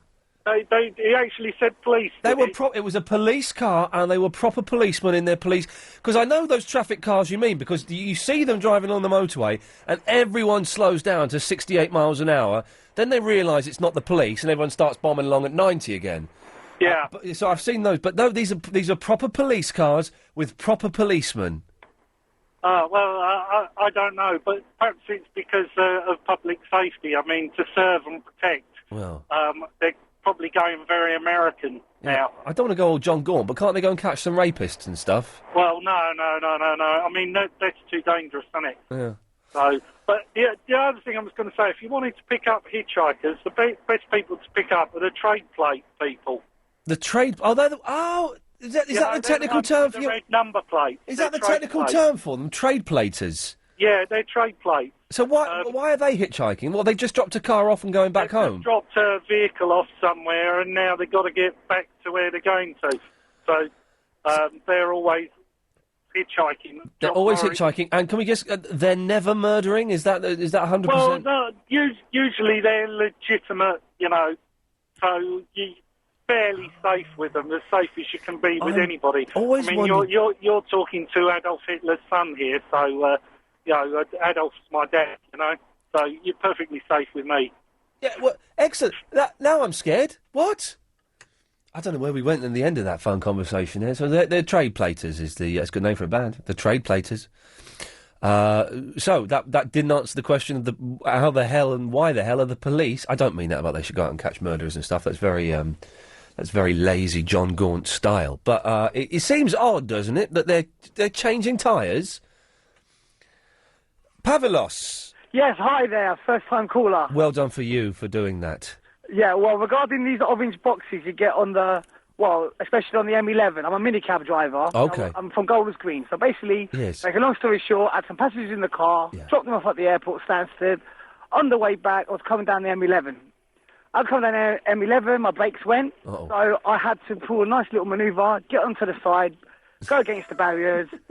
And he stopped me. All right, now what happens? Nice little what do I see? I see an obvious little box in the distance. Yes. So I go all the way to the box. Yeah. Okay. And I pick up the phone. I've got no credit on my phone. I'm not a member of the AA, and I've got about a tenner left in my pocket. Yeah. So what do I do? So I pick up the phone, straight to Scotland Yard. Can I just check that when you're asking me these questions, you don't want me to answer them, do you? You just want to carry on? Well, okay, you go ahead. You're the star of the show. No. But when you say what do I do, you don't want me to answer that. You just want that. You're just using that as a way of making the story more exciting, aren't you? You just want to check. Yeah, well, I'm trying to help. Carry on. All right, listen. Okay, I pick up the phone. Yes. A recovery truck turns up. Yeah. Yeah. Well, I ask him why. Can you tow me? He goes, yeah, it's £3 a mile. You have to pay for it. And there we go. It's all a scam. The government's taking money off us. Hang on a minute. How is it a scam? What else would you have done? I couldn't do anything. Well, exactly. So it's not a scam. They helped you. Well, they helped me, but luckily I rent the car from a company and I built it to them. Right. Well, so that's fine then. So I don't see what the problem is, Pavlos. The problem was that you wanted to know what those orange boxes are for. Yeah, but that's not a problem. You know, I wanted to know what those boxes are for. You phoned up saying there was a problem. Oh no, there isn't a problem anyway. Well, you just said it was a scam. When they helped you, you could have ended up living on the hard shoulder. It's all right. I could have jogged there. Yes. Thank you, Pavlos. Do call again. I think you're very funny. I think you're very funny too. Good luck. Well, there we go. We flirted at the end there. There was a little bit of flirting going on there. But I don't understand what his point was, though. He thinks it's a scam. £3 a mile, that is expensive. So he thinks it's a scam, but he didn't have to pay for it, and it saved him. I don't know, it works for me. 0870 90 90 973. Speak to Sam after this. Inside Track Property Education isn't just for property novices. I was at a loss how to move forward my own small portfolio of properties. I've been a client for only 12 weeks now, and in that time I've virtually trebled the number of properties I had before. Whatever your previous knowledge and experience, you might be surprised to see how Inside Track could help you be even more successful. Start finding out more at a free introductory workshop. If you want to profit from property, don't go round the houses. Take the Inside Track. Sound expert advice wherever you are on the property ladder. Call 0870 1244 614 or go to insidetrack.co.uk. Iain Lee's Good Evening. You may have just heard me getting a text there. I do apologise, but it turns out after the show I am going back to my sister's. I'm going to meet my niece. They're out of the hospital already. Are they allowed to do that? She was not... I suppose they do. You had a baby, you go home straight away. That seems fine. I'm going to go home and meet my niece tonight about 10:30. How cool is that? How exciting. Right, 0870 90 90 973. After the news, I want to talk about the smuggest people on television that you'd like to see just got rid of. And I'm going to throw into the mix the BBC One news, BBC 1 o'clock news weather guy. We'll talk about that after 9. Sam! Hello. Hello, Sam. What a coincidence. What? It's my birthday today. And we're talking about the BBC One weather guy? That's the coincidence? No, it's your niece. Oh, it's my... Yes, exactly. Yeah. Well, how old are you? I'm not telling you. Go on, tell me. No. 62? No. Higher? Early 40s. That means 43? A bit more. 45? No, a bit less. 44? Yeah. Well, she's younger than you. She's 0. Yeah, I know. She's 0 years old. She's 9 months. No, she's not 9 months old. You start the clock from when they pop out. Yeah, but when they pop out, they're not nothing. They're a baby. No, but they're 0. 9 months to grow. No, when they pop out, they're 0. That's when you start the clock. That would mean otherwise. But they're already formed. They're a baby. So. But that would mean in 3 months' time she'd be a year. She's not a year old. She's 0. She's no years, no days, and about 11 hours old.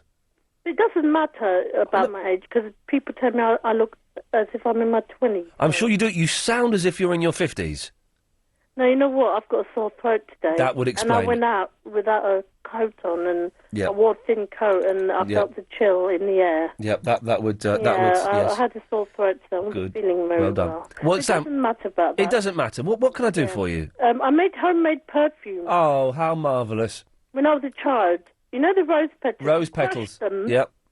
and then you add water. Yes. And the rose petals, you drain off the rose petals. Yes. And it really does smell like nice perfume. I seem to remember... I don't want to give anyone the wrong idea about me. I seem to remember doing that as well. And origami. I used to do origami. I love that. What, folding paper? Yeah. What could you make? Flapping bird, a box. A flapping bird? Yeah.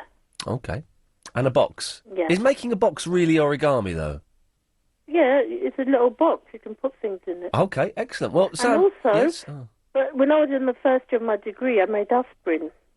How cool is that? Wow. Okay, well, I was going to cut you off. I'm glad you stayed on. Terracotta Army, can I just say, I had a dream about that before it was on the news. I had a dream a year ago that What?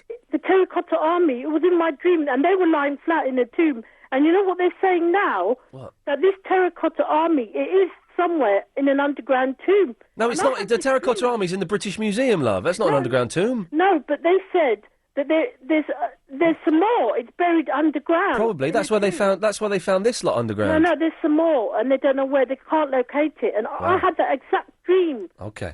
Yeah, a year ago. Before it was on the news, and it was so amazing. Right, OK. So what we learned there is that woman's got a degree, she made aspirin, she had a dream about the Terracotta Army, and she's bonkers. 0870 90 90 9something. Oh, Christine? Yeah? Can I come back to you after the news? Indeed. Oh, blimey, thank you very much. Yeah, more of the calls after the latest LBC 97.3 News.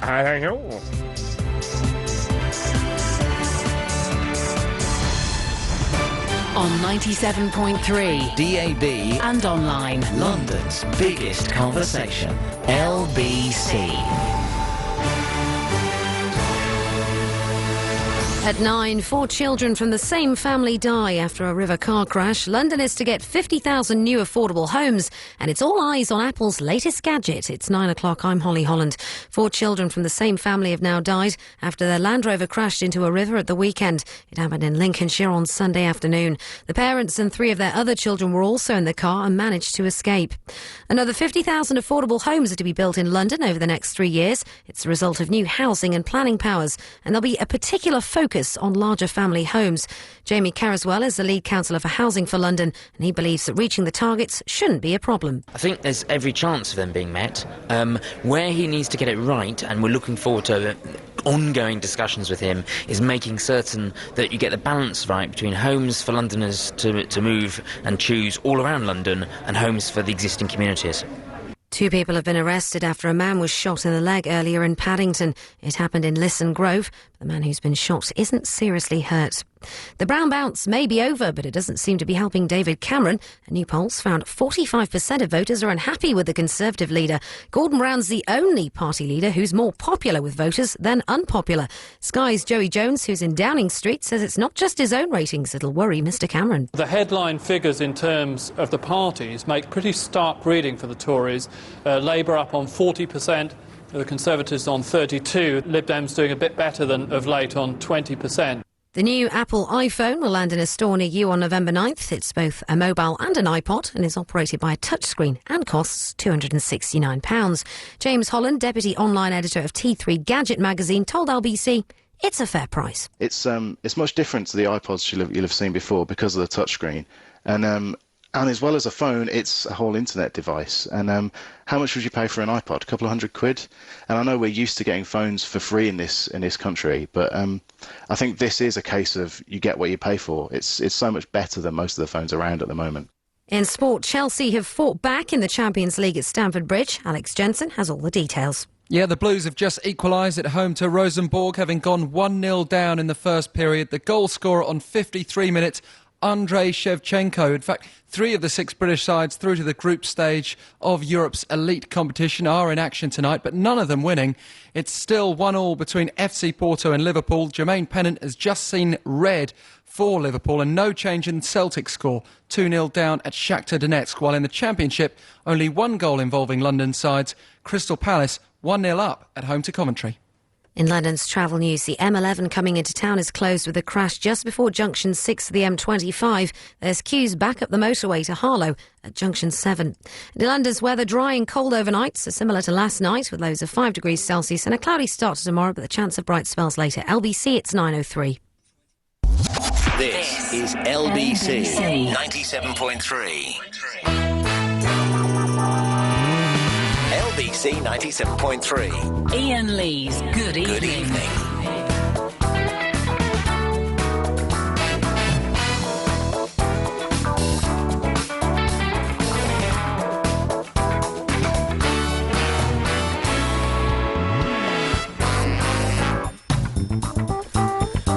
Verinda has just emailed me, which reminds me, there's an interview with me that he's mentioned in it on the website. If you go to laughriot.co.uk, there's laughriot.co.uk. There's an interview with me, and there's Shindiggery reviews and all kinds of crazy stuff on there. It's a good little website, so I thoroughly recommend it. Right. Onward, you can email me, by the way, if you want, Iain at lbc.co.uk. I don't really get time to read them during the show. I sort of look at them during the news, but believe you me, every email gets read or deleted. It's one of those two things. It will definitely have one of those two things done to it, I promise you. Right, 0870 90 90 973. I'm going to rattle through what we've done so far and then throw a new one into the mix. So, hitchhiking, time capsules, celebrity perfumes, what's the chef thing? The Hell's Kitchen, Apple. Now, but here's the thing I want to talk about. And the police changing tyres. You can call in about all of those things. And if you want more detail, it's tough, really. I'm sorry. But, as I said, I've been watching BBC News the last few days, and the weather guy on the 1 o'clock news is the smuggest, most annoying, most obnoxious short man I have ever seen in my life. You just want to slap him. And he's all bouncing around, and he's all trying to look all cool, and the weather. It's just the weather. And his reports, it seems like they go on for about 12 minutes. It's probably only about 3.5, but that's way too long. If anyone knows the fella, a little short, stocky fella, sort of blonde, spiky hair, oh, you want to slap his face. If anyone knows who I'm talking about, can you give me a call? And also, if there's... let's just have a list of the most annoying people. Now, Robert has sent in a list. I don't agree with all these. Jonathan Ross, maybe. Jeremy Kyle? Are you having a laugh? It's no secret on this show, Robert. We consider Jeremy Kyle to be our Lord and Saviour. The man's a genius. Edmonds, maybe. Chris Tarrant, yeah, not a fan. Eamon Holmes. Oh, we were all swapping Eamon Holmes stories during the break there. I wish we could get Alex to tell his on the air. Wouldn't that be fun? But no.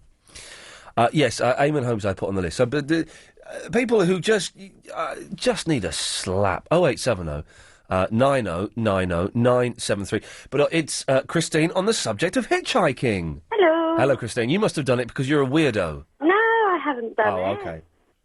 When I was little, yes, and I was in Ireland with my family, yes, visiting, we used to pick up hitchhikers sometimes. No.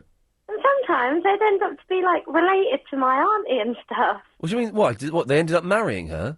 No, they'd be like, we'd pick up a complete stranger, and then you'd be chatting to them, and then they'd be, like, finding out you're, like, their cousin twice removed or something. What? How? I don't know, I think when I was in Ireland, it's like everybody I met was related to me somehow. They'd be saying, oh, I'm your second cousin, twice removed. So you only ever picked up hitchhikers when you were on holiday? Well, it was quite a remote part of Ireland. Right. And it was quite safe. Right, I know it's a bit of a. I remember when I was on holiday in Cornwall as a kid, and there was hitchhikers, and my mum and dad said, "Oh, it's the thing you do when you're on holiday is pick up hitchhikers." Now, that's kind of a dull holiday. The thing I do when I'm on holiday is, well, I don't even do that anymore. But it seems an odd holiday tradition to go and pick up the hitchhikers. But there's no buses out here. This is a place where there's no buses, nothing. It's just. I'm not in cars. If you ain't got a car, you can't really get anywhere without hitchhiking. I'm not judging you, Christine. I'm on your side almost. I didn't do it. I'm not having a go at you. Okay. Where has this come from? Okay. Are you feeling a bit persecuted today? No. Okay, that's fine. Hey, it looks like I might make it to the end of the show without falling asleep. I think you'll be all right. I hope so. But then I've got to drive all the way down to Broccoli. Broccoli. How did you know that? You said it earlier. Oh, did I? Okay. Broccoli, then all the way back up to Muswell Hill. Is it in the Broccoli Triangle? The what? The Broccoli Triangle. I don't know. What is that? Well, because all the houses and everything around there just looks the same. People have been known to go in there and never come out again. Oh, really? Yeah, my friend was playing in a band at a pub in Broccoli. Yeah. And we just got totally lost, and all the streets look exactly the same now. I know I was walking around for a long time this morning and could not find a greasy spoon. There were no cafes around at all. It's just houses. It was I found a big row of shops, and there's loads of Chinese restaurants and stuff like that. But there was no greasy spoon. I kept going, right, just go round this corner. There was nothing. In the end, I had to cook one. Get this. in the end, right, then we couldn't find a greasy spoon. So I said, right, there's a Tesco's there. Let's go in. Let's get the ingredients. So I went in there, got some veggie sausages, got some bread, got some baked beans, got some mushrooms, and then we said to the guy behind the counter, got any eggs? He said, they're not out yet. I was like, right. What? So then we went to the woman who was putting stuff out. Well, she was out the back. And I said, sorry, love, you got any eggs? And she went, no, I haven't got any. I went, right, the guy just said that you've got some, but they aren't out. No, we haven't got any eggs. So I was like, okay. So then I was like... A little Tesco. Yeah, well, it was a Tesco's garage thing. So then I queued up to pay for everything. And as I finished paying for it, the guy behind the counter went to the person next to him, be back in a minute, just going to go and put the eggs out. I was like, oh, for God's sakes. So I had to... Well, anyway, it's a boring story. Queue up again. But I had to... Then I went home and cooked a fry-up, is what I'm trying to say, I think. Was there a point... Broccoli. Yes, I don't know. But it's true, though, that people have gone in and never come out again, and never to be seen again. Well, my sat-nav goes a bit... The broccoli triangle. The sat-nav goes a bit funny when we're in there. It all goes a bit hazy, so that might explain I can imagine. It's I try not to go there very often. It's near a big park. Does that help? Yeah, and there's a cemetery near there, too. I did not see the final resting place of the dead. Yeah. One of the places that I noticed when I got lost there was the cemetery. Oh. Well, Christine, thank you for that. Okay. Bye. Bye. There we go. What? Oh, dear. 0870 90 90 973 is the telephone number. Stuart! Oh, yeah? Hello, mate. How are you? I'm good. I'm really good, thank you. Good. Just quickly before I talk about... If you ever watch a programme called The Eggheads... The Egg... Oh, is that the quiz show? Yeah. Oh, what it is, it's one team of people who've won other quiz shows, including that woman who won Millionaires and all of that. Yeah. And I had to interview... There's like a sort of quite... suave-looking, sort of slightly dark guy on there, isn't there? Yeah. I think he used to be a male model or something. Did he? I had to interview him once. He's a very nice chap, very nice chap. But, yes, okay, the Eggheads, yes. Why do you mention it? Because Daphne on there is that smug person that needs to be beaten. Who, Daphne? Yes. Which one's she? She's the elderly lady with the curly hair. Oh, I know exactly. Well, can I just say, we're not advocating violence towards the elderly. I really However, we are talking about smug people deserving to be... Right, so Daphne from... So, hang on, we've got the BBC One weather guy. I'm going to write a list here. And Daphne from the Eggheads. Yeah. Daphne's actually quite a good name, I'm beginning to think. It's that thing where it was so old-fashioned, uncool, partly because of Scooby-Doo. But it's now come out the other side. I think Daphne's quite a good name. Yeah, but it's when people get questions wrong, and she goes, I just don't know how you got that wrong. Oh, that's not nice, is it? That's very, very... I thought everybody knew that. Silly. No, if I knew it, I would have got it right, wouldn't I? Yeah, exactly. It sounds like you've been on this, Stuart, and had personal experience with this Daphne woman. No, I haven't, but I do sit on my couch screaming at the telly, unfortunately. I am loving the fact now that on daytime TV, you can get up at a reasonable time, Jeremy Kyle, then you can switch over and watch a bit of Dr. Phil, then you can watch some Maury Povich, then you can watch double bill of Jerry Springer, then you can watch a bit of Ricky Lake, which isn't that good, but was quite good today. Isn't the multi-channel age fantastic? Yeah, but it's all just rubbish. Exactly! And that's good, though. That's what I want to see on my TV, is rubbish. You're right, that's subtraction from the real world. You got it, my friend. Anyway, yes. The reason I phoned. Yes. You were talking about people being nice to people. Yes. And that opportunity of just being nice to somebody for the sake of it. Oh, just to get that warm glow. It's a slightly... It's not that selfless, because, yeah, you get the warm glow of helping people. You're right. I was on a train, and I can't remember where... I was going from London, probably to Hull or something like that. Yes. I had to make a change at a train station and get on a connecting train. And when I got on a connecting train, there was a woman there with 2 young children. And as you overhear the conversations and talking, the young girl had said to her mum, "Oh, where's my bag?" Uh-oh. So it transpires she's left it at the train station rather than bringing it with her. Yeah. Which had her money in it, and a Walkman in it, and a mobile phone, and so on and so forth. Her Walkman, you're an old man, aren't you? Well, yeah. Well done, well done. Yeah, well, it was a while ago, so it's probably a Discman then, or something like that. All right. So she says to Mum, "Well, what about my money? Because my purse was in there." Yeah. So Mum said, "Well, I haven't got any spare money for the weekend, so, what we've got is what we've got." "Oh, well, no, I was going to do X, Y, and Z with the money." Oh. So at which point, I said, "Look, I can't help but overhear your conversation. I understand your predicament. Here's £20 and my business card. Yeah. So if in the event that you ever get to the situation where you can pay the money back, that's how you get in touch with me." So she said, "But how do you know how to find me?" I said, "Well, I don't." I said, "But you have the opportunity to restore my faith in human nature by returning the £20. And if you don't, well, you've only confirmed what I already thought. Let me guess, they never gave you the money back? She tucked me up like a kipper. No. Oh, fantastic!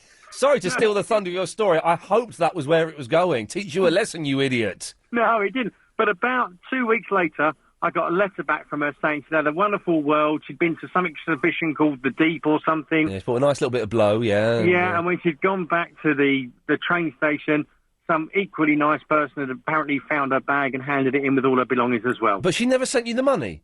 Oh, yeah, of course she sent me Oh, the she money, did yeah. send you the money, OK. She did send me the £20. OK, well, that's it. Well, Stuart, with that... And, seriously, how good did you feel doing that? Yeah, you feel good. Yeah. I'll tell you how good I feel. 10 years later, I'm still telling the story. Yeah, well done. Stuart, listen, thank you for that. I'm milking it for all it's worth. Yeah, well, yeah, exactly. All right, well done. Oh, wouldn't it be great if she'd never given it back? I've been very tempted before when I've seen old people struggling to pay in the shop to go, I'll get that, don't you worry. I nearly did that the other day, actually. Someone was buying something. It was about 50 quid. And they were struggling to pay. And I very nearly went, do you know what? I'll get that for them. But I didn't. And I didn't know how it would come across or... I don't know. Anyway, 0870 90 90 973. Speak to Graham after this. It's the travel news now with Maggie Doyle. Well, the M11 coming into town is closed with a crash just before Junction 6 for the M25. Queues back up to Junction 7 at Harlow. The M25 itself has a lane closed clockwise just after 27 for the M11. That's after an accident. Traffic is flowing freely, though. Now to the west of town, some good news. The A4 in Hounslow has now reopened coming into town between Sutton Lane and Heston Road after an accident. But it's still slow heading out of town on the A4 from the Brompton Oratory towards the Hammersmith Gyratory.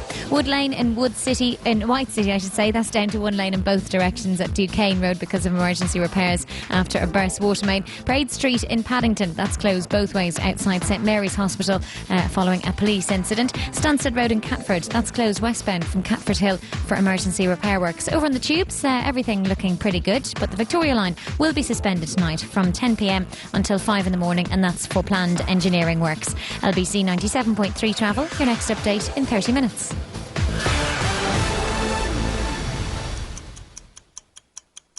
What would you like to learn if only you had the time? Are you curious about how to manage your money properly? Do you know the best way to learn a language? Or do you fancy tips on making even better conversation? If so, then you need our brand new service, LBC Learning. Pick up helpful hints and download courses which you can listen to anywhere and at any time. This is the course for you, whether you want to learn French, German... Conversation is the most intimate form of contact after sex. Log on to lbc.co.uk/learning. LBC Learning. LBC Learning. Learn something new today. Now remember, this session is not about blame, so Colin? I'm still leaving. He never returns my calls. I haven't seen him for months. Oh, come on. How can you say that? Well, there's no support. He just doesn't take an interest anymore. Colin, please sit down. I'm sorry, Mr. Harrington. It's over. Colin, please. If you're in business and your bank no longer deserves you, start a meaningful relationship with your local business manager from Barclays. Just visit barclays.co.uk/change business bank. I'll throw in a free mouse mat. Barclays. Now there's a thought. Did you know that the way you describe your job can make a big difference to how much you pay for car insurance? Or how by paying in one lump sum you could save yourself some cash? And how you should never guesstimate your mileage when asking for a quote?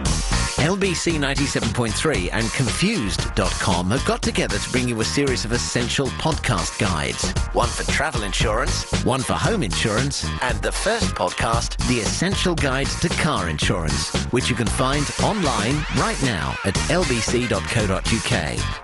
It's called The Essential Guide to Car Insurance because it's exactly that. Confused.com have put together their top tips for saving you money on car insurance. When it comes to car insurance, you'll find everything you need to know in this month's podcast. So download it now at lbc.co.uk. The Essential Guide to Car Insurance, brought to you by Confused.com, the online comparison site with LBC 97.3. Iain Lee's Good Evening. Graham, you've got people to add to the list of smug people on telly we should get rid of. Smug people on telly, yes. I'm hitting the ground running here. Go on. I had one in mind, but another one has come to mind since. Yeah. And Nick Abbott has mentioned this guy. Well, I thought you were going to say, let's get rid of Nick Abbott for a second. No. The legend. Nick Abbott on, of course, Saturday Nick evenings, 10 Abbott. o'clock, yes. I remember him on GLR, but that's another story. Yeah, GLR, Yeah. I don't remember him on There that. you go. Anyway, go on. Oh, yeah. Does the name Mike Bushell mean anything to you? Mike Bushell? He's a sports presenter on BBC 24, News 24, or BBC News. Is he quite a short bloke? Oh, yeah, but he looks like an alien. Is he? I saw a sports bloke on News 24 the other day, and he was doing a report about dirt biking, motocross. Yeah, he has to take part in everything. Yeah. I saw it. I was watching it going, what an idiot. He has a freaky bloody face. He does, doesn't he?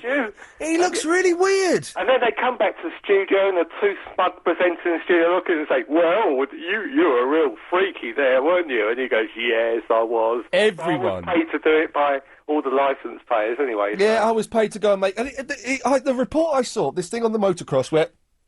He's a sports reporter. He does his boring sports report. Yeah. And then did this thing on the motocross where but it was like a sketch. It was like comedy. And it was like, he was there lined up with everyone else, and they all pulled away fast, and he went, oh, I'm not very good. And he pulled away really slowly, and then... For someone like you who's done TV really well, but has been very unappreciated. That's a controversial statement there, but I thank you, Graham. But, I love you. It must annoy you that someone like that gets away with it. Everyone on BBC Which News brings me 24 on is an to my idiot. main point. Everyone. Oh, hang on, And apart I'll from just some say people. 2 words. Go on. Matthew Wright. Oh, now, this is now. I can't put Matthew Wright on the list. Oh, okay. Because I don't know him, but I sort of last year I was filming a TV programme that used. I was there. Do you remember me? I came along with my son to see you. Oh yeah, there we go. And so I sort of know Matthew, as I call him. You know, I know what you mean. On the telly, he looks like a smug so and so with that weird wonky grin, but he's actually quite a nice bloke in real life. And this is my worry, right? Yeah. Is that a lot of the people that I have made fun out of on the telly, you eventually get to meet them and you go, you're quite a nice person. You're quite down to earth. All I saw of him actually was I was sitting in reception waiting to go into your fabulous TV show, which I hope will be picked up again. No, it's and that's he just walked by me and ignored me. I thought, well, hang on, why would he diss me, mate? Why should he pay you any attention? I am. I was on the Late Date Breakfast Show with Noel Edmonds in 1984, mate. Doing what? Oh, collecting autographs. Two days running. Two weeks running. What? Live on the show in TC6 at Television Centre. Yeah. And he should have known that. He should. Well, in that case, Graham, I'm putting Matthew Wright on the list. Oh, good. How dare he? Mate. Graham, thank you for that. Good to talk to you again. Good. Cheers. All right, good night. Bye-bye. Eduardo. Good evening. There's a hubbub in the background. Oh, hold on. Let me move from the scene of the hubbub. Okay. There we go. Quiet. Hello. Hello. Hi there. Hi. Listen, before I do my epic hitchhiking story... Yeah. Oh, by the way, you get mentioned on laughriot.co.uk. Oh, no, thanks. That was great. No worries. Good man. You should have seen what I really said about you. Yes. Yeah, well... Carry on. The annoying smug people. Yeah. Okay, right, there's this guy on... You know BBC? I do know it, yeah. That's button 1 and button 2, isn't it, BBC? Button 1. When they do their little 60-second news... Oh, on between programmes. Oh, what, on BBC 3? Is it BBC 3? No. In between programmes. How they do it. And they... Am I shouting? Hold on. Yeah, calm down. Have you been drinking? I can't hear you, no. I had you on headset. Why? Now you're back normal, I don't know. I bought a new phone. Yeah. And I bought... Is it a nice one of those Apple phones? No, it's a home phone. And I bought it, and I bought it from Amazon, but if I bought it from another website, it would have been a little bit more expensive, but I would have got a free £20 headset with it. Yeah. But I don't want to wear a headset around the house. What, at home? Yeah. No, that's as bad as, people wear Bluetooth on the street. Yeah. And they have this, they look like cyborgs. But you're wearing a headset at home. It was a wire one on my old phone, because I was actually listening to the show on the radio. Right. And this is hard work. I didn't really... Anyway, the chappie on the news... Yes. Right, he's a blonde chap, because this is unresearched, because it just came to me while I was listening. Yes. And I really want to punch him every time I see him. Right. Because he's smug. He's on the BBC. Okay. Anyway, hitchhiking. Yes. One afternoon. What? Yeah, go on. In Victoria. Right. Me and my pal had just been down to sign on to employment. This is in the late 80s. Okay. Right? While you tell this story, I'm just going to look into my Japanese folder and practice the phrases I learned today. Right. We were gone to sign on to a employment agency in Victoria. Dozo And we had our passports with us. Shitsurei shimasu. So after a few beers, we thought it was a good idea Kurama de kimashita ka? to hitchhike. That means that means in Spain. What? Kurama de kimashita ka means did you come by car? Hi. Hi. Okay, sorry, start the story again. I wasn't listening to a word of it. You're in Spain driving a car. We were in Victoria. Oh, right. In London. Why did I think he said Spain? No, hold on. With our passports. Okay, you were going to Spain. We'd been to an employment agency to sign on to. They wanted your passports for references. Oh, okay. Back in the 80s. Yes. And we'd had a few beers in the. I used to like signing on. I used to quite enjoy signing on when I did it. It's nice when you get that check. You get the check. It's very satisfying to get all that money for nothing. And of course, you blow it all in the first 2 days. He's got to last you for a fortnight. Down at the Record and Tape Exchange in Notting Hill Gate. The Record and Tape Exchange and a mate of mine called Steve. I won't say why. Anyway. So we had our passports and we'd had a few beers and we thought, why not hitchhike to Pamplona in Spain for the runnings of the bulls? Oh, that's the most genius yet ridiculous idea I've ever heard. So back in those days, you could just pop into Victoria and get a ticket, which would take you onto the ferry from the train. Yes. So we got on the train, got onto the ferry, slept on the beach in Boulogne, hitchhiked down to Rouen. Yes. We were escorted from Rouen by the police. Yeah. Then hitchhiked to... Why did the police escort you? Oh, well, we'll come to that. Oh, okay. And then we went down to Bordeaux. Right. What's the word I'm looking for? When you do something by accident? Begins with un. Unwittingly. Unintentionally. Unintentionally started a riot in Bordeaux. What? At a youth hostel. How did over a crate of beer that erupted onto the street. Yeah. Got barred from Bordeaux. You sound like a right rough sort. No, it was all, hijinks. Hijinks, okay. And made it to Pamplona. Yes. Did the running of the bulls, fell off the tower. Yeah. Hitchhiked all the way back without incident. Yeah. And got arrested back in the UK because we got a chappie that took us from Dover, and for some reason we were drunk. Yeah. Dropped us at the junction of the A2 and the M25 motorway at 2 o'clock in the morning. Yeah. So we'd made it all the way there and back without serious incident. Yeah. Well, apart from starting a riot and getting escorted from Rouen. I'm still banned from Bordeaux, I hope. Right. Without being actually arrested. And got arrested back in the UK for walking down the motorway at 2 o'clock in the morning off your chumps. That's my epic hitchhiking. Oh, that's the end of the story. I thought there was... Okay, I'm sorry. I thought there was more to it, Eduardo. No, that was the... Okay. That was the killer. Well... What did you think? What did you think? You know a story's gone down badly when you have to go, so, what did you think? No, yeah, but I hadn't told the story for years. I'd pushed it to the corner of my brain. Why did you get escorted from Rouen? For being in a place there was things happened. Well, what happened? Well, the Bordeaux one's more interesting. You don't want to tell me, do you? No, but the Bordeaux one's more interesting. It's pleasanter for this time. Well, I'm going to have to cut you off then. If you're not going to answer the questions, look, Alex looks like he wants to kill himself there. I've never seen anyone look so bored, disinterested, and depressed by what he's having to listen to. Right. Oh, Brian. Good evening. Go on. Have you got someone for the list? Yeah, well, I just want to regain my will to live, if I might, for just a moment. Go on, then. You compose yourself. Right, okay. Yes.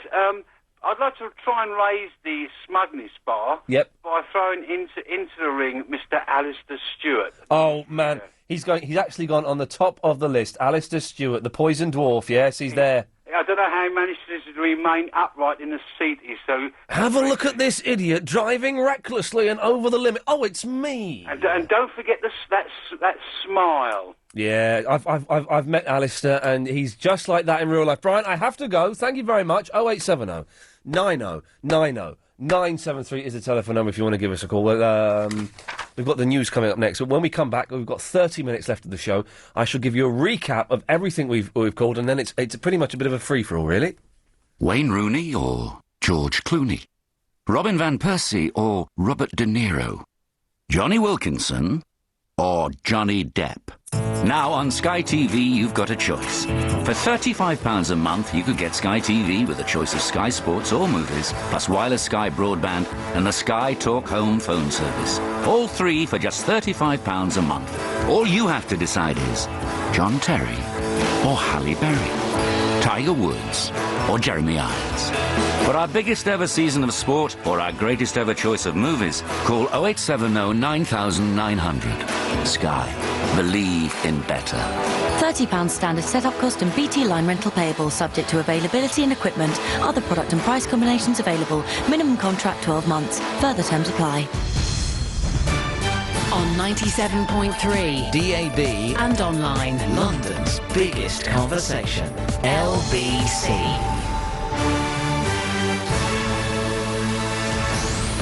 It's 9:30. I'm Holly Holland. Police have named the teenager stabbed to death in Camberwell at the weekend as Edvin Dudley Johnson. The 19-year-old was found near Barnett's house on the Crawford estate on Sunday night. He died from a single stab wound to the leg. 4 children aged between 2 and 8 years old have died after the Land Rover they were travelling in plunged into a river. They were among 9 members of the same family who became trapped when their vehicle crashed in Lincolnshire on Sunday. Their parents and 3 of their other children managed to escape. Police have arrested 2 people over a shooting in Paddington. A man was shot in the leg in Lisson Grove earlier. He's not thought to be seriously hurt. In sport, Chelsea is still 1-1 with Rosenborg, coming towards the end of their first Champions League group match at Stamford Bridge. Elsewhere, Liverpool are also drawing 1-1 at FC Porto. And in the Championship, Crystal Palace are 1-0 up at home to Coventry. QPR are 2-0 down at home to Plymouth. And it's goalless between Charlton and Norwich. In London's travel news, the M11 coming into town is closed with a crash just before Junction 6 at the M25. There's 5 miles of queues back up the motorway to Junction 7 at Harlow.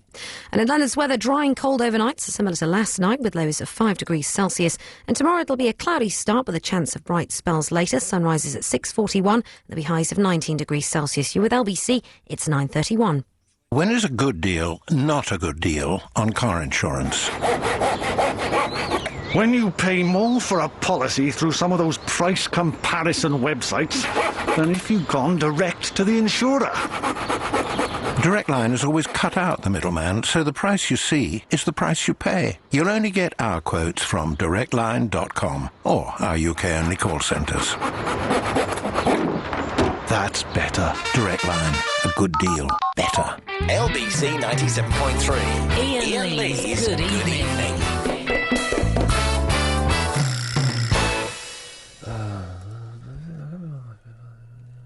All right. So, 0870 9090 973. Let's have a little recap of what we've covered in the show so far.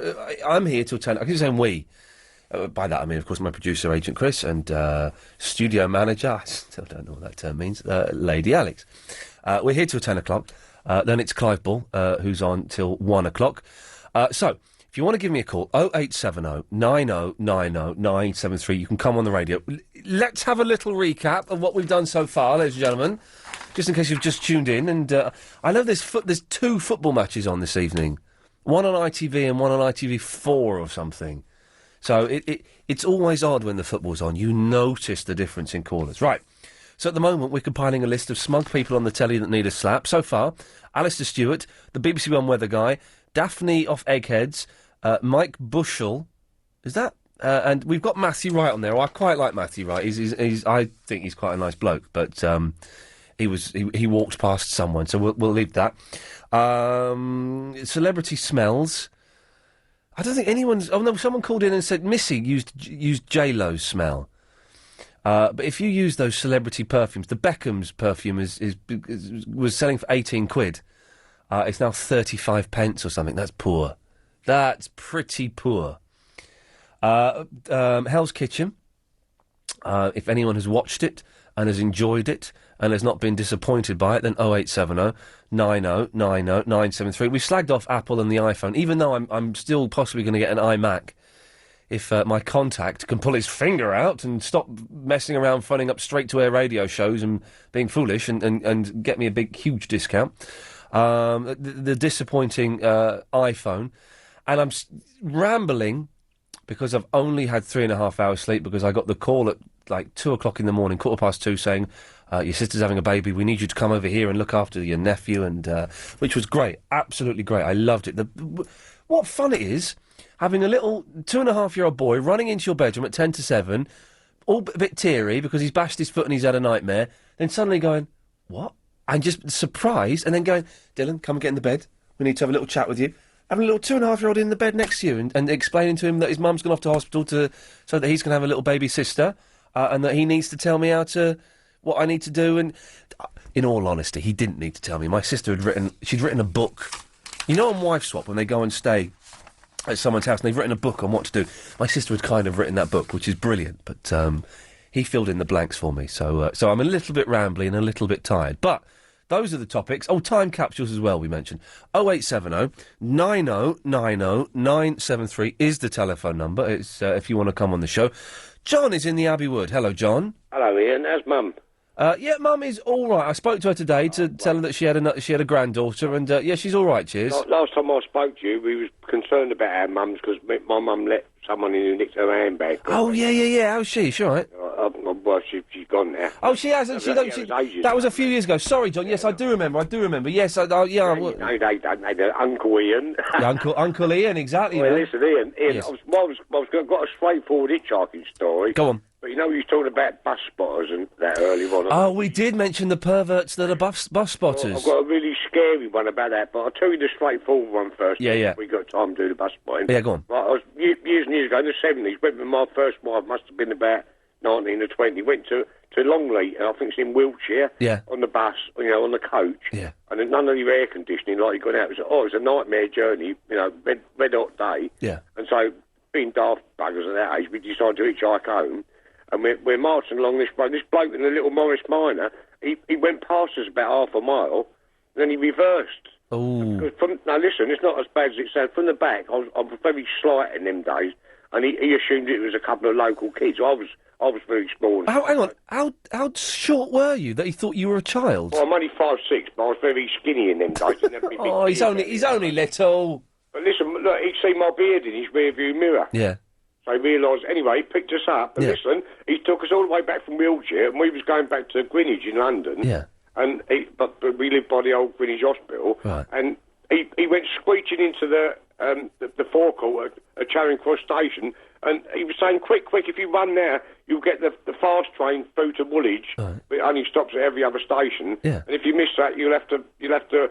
So this bloke picked us up from Wiltshire, dropped us off at the train station at Charing Cross and told us what train to get. But it was in a tiny little Morris... Little old black Morris Minor saloon, yeah. Oh, there you go. This Go on. This bus spotters one, yeah. I heard this on LBC. Someone phoned in one of the other presenters ages ago. Oh, yeah. Hang on, so you're telling someone else's story? Yeah. Okay, fair. But I think we're allowed to do that. Well, this was an actual... Doesn't break copyright. This bloke that phoned was a bus driver, so I don't suppose he's bothered about copyright. Yeah. He phoned in and he said he used to see this regular bus spotter. Yeah. See him about, and this bloke was a real regular.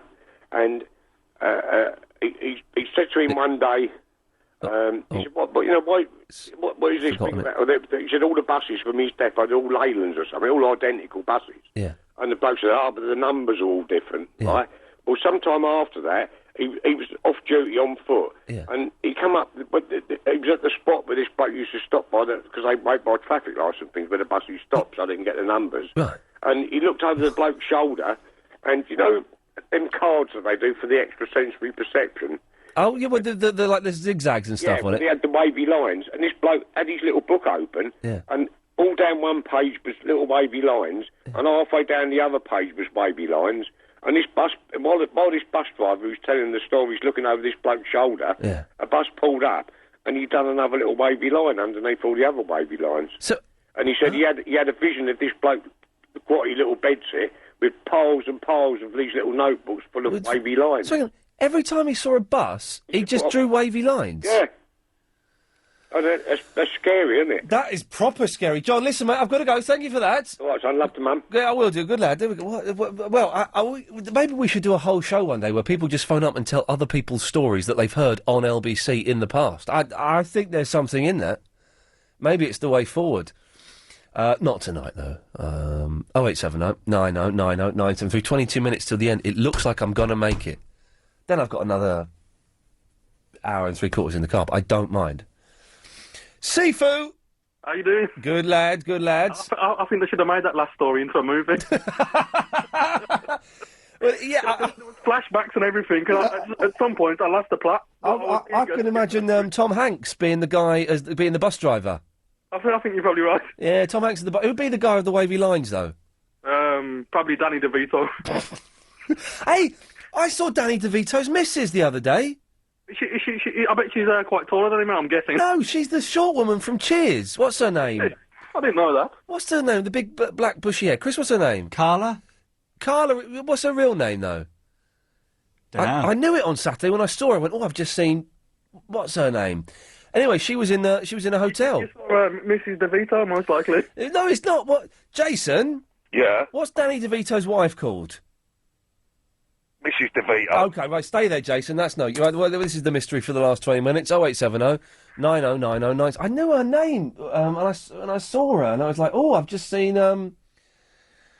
She's the short one from... You know what I mean, don't you, Sifu? I do, yeah, I do. Well, don't only get to you, Ian. Hang on a minute. Let me just take one of these. I'm going to... I want to talk about the smug people in a bit. Hang on, line 5, what's her name?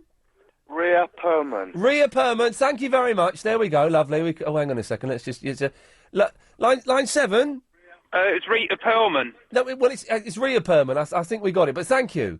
Oh, I just cut someone off there. Who was... I'm still here. No, yeah, I know, unfortunately. Chris, whoever I just spoke to, was it Jason? Was it... He was very kind as well and useful. He was... the fellow who said Mrs. DeVito. Who was that? I think he might have a thing for her. Hang on, let me just... Jason, was it you that said Mrs. DeVito? Yeah, sure. I didn't cut you off. Do you have a thing for her? No, but I've got a story about hitchhiking. Okay, well, I tell you what, tell it to me and Sifu. I'm listening. Okay. Go on.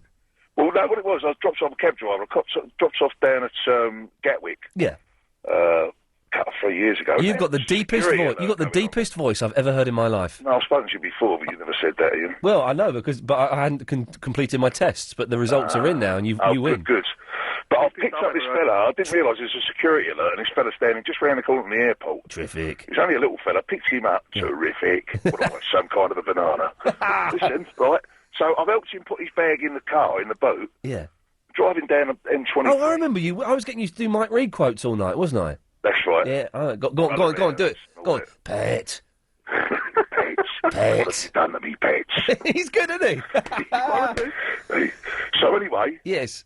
I picked up this fella, picked his bag up, chatted away, he'd been away and all that. Anyway, I said, your bag weighs a ton, mate. What you got in there? He's got to mind your own LBC in business. Oh, dear. Yeah, so I laughed. I thought he was joking with me. So I've gone, no, seriously. I said, what you got in there weighs a ton? He said, look, mate, I've told you once. Proper like staring at me. He went, mind your own LBC in business. So I've just pulled up and kicked him out. But in the kerfuffle, I've driven up and just kept the bag. Right. Yeah. Well, hang on, what was in the bag? Mind your own LBC in business. Oh, we fell for that. We fell for that. Hook, line and sinker. So, did you get sucked in, Sifu? Oh, left, right and centre. Oh, he was good, wasn't he? He was good, man. He was good. But he's wasting my time now. I want to put him on the smug list just for that. Yeah, right. I'm going to... Jason. Put him on there. Yeah, he's on there. He's on the smug list, yes. That's good. I want to add a few people to that list. Go on then, who have you got? I want to add Barry Manilow on there. Oh, no. Why? I just can't stand him, man. Well, he's good though, man. I don't, even just looking at him, I don't like his face or anything about it. That's racist. yeah, no, I don't know if you call it racist. Because he's an American, that's foreign. All right then, you can scrub him off. I'm not racist. I'm not going to scrub him off, but I won't put him on the list. Okay, well, we'll forget that happened then. How about, if you disagree with me on this one, I'll be shocked. Go on. I'll go for Tim Westwood. Oh, Westwood's on there. Okay, yeah, Westwood. Can I just give you a quick fact about Tim Westwood as well? Is it libelous? No, not at all. I believe it's according to IMDb.com. It's true. I believe he's 50 years old. Oh, he is? No, I think he is 50 years old, and he still talks like an 18-year-old black man. He talks like Verinda. He does. It's Tim Westwood.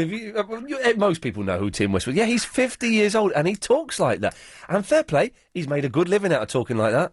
Yeah, he's probably blew it though, isn't he? He's on the list though. Yeah. Any more? Who else should we go for? I think Jeremy Clarkson as well. Oh, I tell you what I'm going to put on there, Clarkson. And who's Hamster? What's his name? What is it? Something Hammond. Hammond. Some Richard Hammond. That's it, isn't it? That's the one. Because he's always in because he nearly died last year, and apparently he's nearly died again this year in another car crash. He just thinks he's clever now, doesn't he? He thinks he can defy death. But as you're right, Sifu, time will tell, and one day the Grim Reaper is going to knock on his door and say, "We're going now." Let's go with Peter Stringfellow. Oh, you're a very bitter man, aren't you, Sifu? I am. You know what I mean? If you're that ugly, there's something wrong. You're just jealous. He's the devil. He's a millionaire. Is it? I admire the guy. Don't get me wrong, Chris. Is it libelous to say that someone is potentially Satan? Probably. In that case, I have to say that I and LBC do not in any way think that Peter Stringfellow is in any way the Antichrist. Hey, if he is, I'd exchange places with him. I would. He's got a good life. Seafood, I've got to go. All right then. You know the nunchucker man? Yeah. Don't you remember that phone call? What was the nunchucker? You asked people. I never met no nunchucker. Yeah. Yeah. You asked people to ring up and say how they earned money when they was a kid. Oh. Right. He used to say he used to get 2 bits of wood, and drill a hole in them and get some string. And his mum found out or something. Nah, he made loads for all his school. Yeah. And all the kids had nunchuckers in the playground. And they all grassed him up, and that's when he said, I went into the I never met no nunchucker. There you go. Seafood, thank you very much for that. I do remember that now. Right, last 15 minutes of the show. We compiled a list of smug people on the telly we want to get rid of. Celebrity perfumes. Whatever you want for the last 15 minutes, really. It's the travel news now with Maggie Doyle. Well, the M11 has reopened, but it's still very slow southbound between junction 6 for the M25 and 7 for Harlow. There's still a bit of residual queuing, but it has reopened, so it shouldn't take too long before that's all returned to normal. The A4 heading out of town is slow from the Brompton Oratory to the Hammersmith Gyratory. Wood Lane and White City is down to one lane in both directions at Duquesne Road because of emergency repairs after a burst water main. Parade Street in Paddington, that's also reopened both ways outside St Mary's Hospital. That's after a police incident. Stansted Road in Catford is closed westbound from the Catford Hill for emergency repair works. Over on the tubes, there's delays on the Circle Line, and the Victoria Line is suspended tonight from 10 o'clock until 5 in the morning, and that's for planned engineering works. Over on the trains, no problems, I'm pleased to say. LBC 97.3 travel. There's more throughout the evening.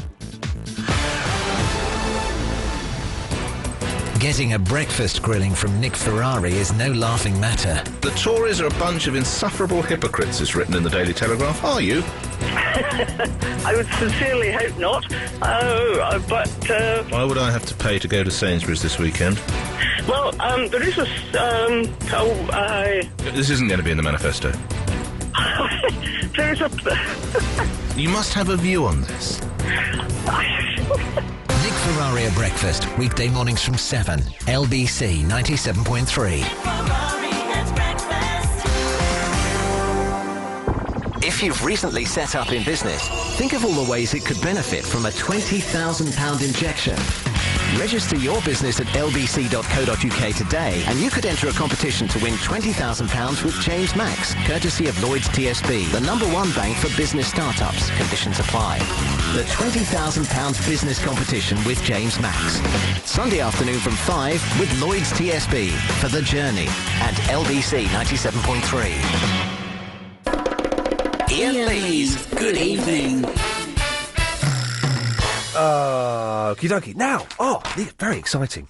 The smash hit musical Wicked has been casting its magical spell at London's... I'm all out of breath and breathy. I don't know why. I haven't been to the gym for probably 3 months now. I'm going to go next week. It's going to hurt. Anyway, we can talk about that later. The smash hit musical Wicked has been casting its magical spell at London's Apollo Victoria for over a year. And you can win tickets to see the show. All this week with Steve Allen, weekday mornings from 5. Now, Wicked tells the tells the incredible story of the legendary Witches of Oz and why they called one good and the other wicked.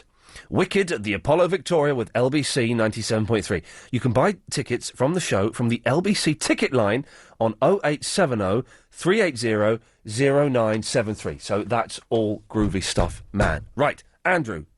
Good evening, Uncle Ian. Good evening. Oh, right, I'm going for the rest of the week. I want everyone to call me Uncle Ian. For goodness' Yes. sakes, that's the way it should be. You're correct, Andrew. Thank you. Good night. Yeah, excellent, excellent, excellent, excellent. Yes. I'm going to meet my little niece in about 50 minutes, something like that. That'd be good. Yeah, but lovely little girl. Anyway, yes, go on. I've got a smug TV presenter. Let's get the list so far. The list as it stands is Alistair Stewart, the BBC One weather guy, Daphne off Eggheads, Mike Bushell, Matthew Wright. Although I quite like Matthew Wright, so I'm going to scrub him off here because I like him. Jason from South Norwood, Tim Westwood, Clarkson, Richard Hammond, Stringfellow. Who have you got? Jeremy Paxman. Oh no! Yeah. The Pac-Man. Oh, Mastermind he is. What? He's not on Mastermind. No, not Mastermind. No, University Challenge. Oh, okay, right. I'm going to put Paxman on University Challenge. Yeah. But not, brackets, not on Newsnight, because I quite like him on that. He's very tall. I walked past him once. He's one of the tallest men in the world. He's about 8'2". Really? No. No. He's taller than me by quite some way. Well, that's going something. Yeah, that's entering freakish territory. But he's smug on University Challenge. He is smug on University Challenge, you're right. But does anyone actually watch University Challenge? No, but you've only got to see all these toffs that are going, oh, hello, my name's Brown from the University of... Yeah. And all this stuff. But they've all learnt the stuff. I remember everyone used to watch University Challenge when it was Bamber Gascoigne. Everyone. Yeah. I don't know why, because it was even more toffee than it is now. But I thought, back then, because Bamber Gascoigne, you thought he knows what he's talking about. He knows the answers before he reads it off the card. Yep. Whereas Paxman, he reads off, they give an answer and it's wrong. Yep. And he says, oh, no, you've got the answer in front of you. You don't know the answer. I always got the impression that Bamber Gascoigne was just doing those questions off the top of his head. And that he just had that knowledge in his head anyway, and he's making the quiz up on the spot. That's how intelligent he was. Down as he said them. Yeah, exactly. That's how good Gascoigne was. And he had the voice like, he had the voice... the start of 10. Yeah, the start of 10. Start of a turn. It's an odd name, Bamber, isn't it? Why would you call it Kid Bamber? Bamber. Imagine Bamber, dinner's ready. Perhaps I used to watch the Flintstones and you heard Bam Bam. Bam Bam, yeah. Anyone else, Andrew? That's the only one, mate. Well, in that case, I'll cut you off. Okay, then, mate. Thanks. Alan. Many congratulations to Uncle Ian on your newfound status. Bless you. Thank you very much. All I was phoning for, very quickly, Rhea Perlman, the reason you saw her the other day was because she's currently she's in the comedy theatre, Boeing. You know the play? No, I don't know the play. Oh, it's good. We saw the last cast, which was excellent. She's with Kevin McNally and Neil Stook and Doon McKeegan. Kevin, I know. I don't know Kevin McNally, but I'm aware of it. No, but she is starring in that Boeing play. So that's why she's in London at the moment. I used to really fancy Doon McKeegan. I did. Really fancy it. And then one day, I had a voiceover job for an advert, and I turned up, and it was with her. And I'd never met her before. And I had to sit in a studio while she ate chocolate and spoke in a sexy voice. And I had to... Oh, I couldn't do it. I don't think they used me in the end. I don't think they used me in the end because I got all a bit embarrassed and a bit awkward around her. I saw her at Shepperton when she was doing this comedy with other girls in a troupe. It didn't really do much. Yeah. I can't even remember the name of it. But I saw her pass her by and I so wanted to acknowledge her, but I didn't for the same reason. Beautiful. So she's so this play's any good, is it? Oh, yeah, no, we saw the last cast only recently this year, and it's really funny. Honestly, if you like British farce, I mean, it's all very predictable, but it's good stuff. Alan, thank you for that. You're welcome. Cheers, mate. OK, let's go to... it's Nigel. Hello, Nigel. Oh, congratulations, Uncle Ian. Thank you very much. What did the baby weigh in at? Do you know, I think it was either 6'7" or 6'9". I think it was 6'9". Oh, that's a good size. Yeah, that's a good one, is it? Yeah, I think so. I don't know, but she's healthy and she's healthy and fine, and I'm going to go and see her in about 50 minutes, so that's good. Oh, that's it. Now, are you still looking for your skateboard? The electric skateboard, yes. Yeah. Well, I've just been past a shop, I think Gloucester Road, Oh, yeah. called Slick Willies. Have they got a website called slickwillies.co.uk? Slick Willies, right. And they may have something on in their shop. They've got quite a comprehensive... I'm just looking through the window. How to just be parked outside? If you go to www.slickwillies.co.uk, that could be the answer to your dream. Nigel, I shall have a look at that. I need to move on because we're running out of time. Thank you for that, boss. Cheers mate. Slick Willies. OK, well, we were talking about electric skateboards yesterday. I'm very, very tempted. Very tempted. I know there's... I don't know if you heard, Chris, there is new management at LBC, and if the new management, Richard Block, is listening, maybe they'd like to buy me an electric skateboard as a little gift. You know, as a little sweetener. Where are you going to use it? In here. I'd use it in here. I don't know where I'd use it, but it'd be a nice gesture, I think. You can't skateboarding on carpet. Electric one you could. Could you? Probably. Elizabeth! Hello. Hello, Elizabeth. こんばんは。こんばんは。私の名前はリジーです。はじめまして。私はIainです。どうぞよろしく。 You're very good. Well, no, that's pretty much as about... Oh, hang on. これは誰の傘ですか?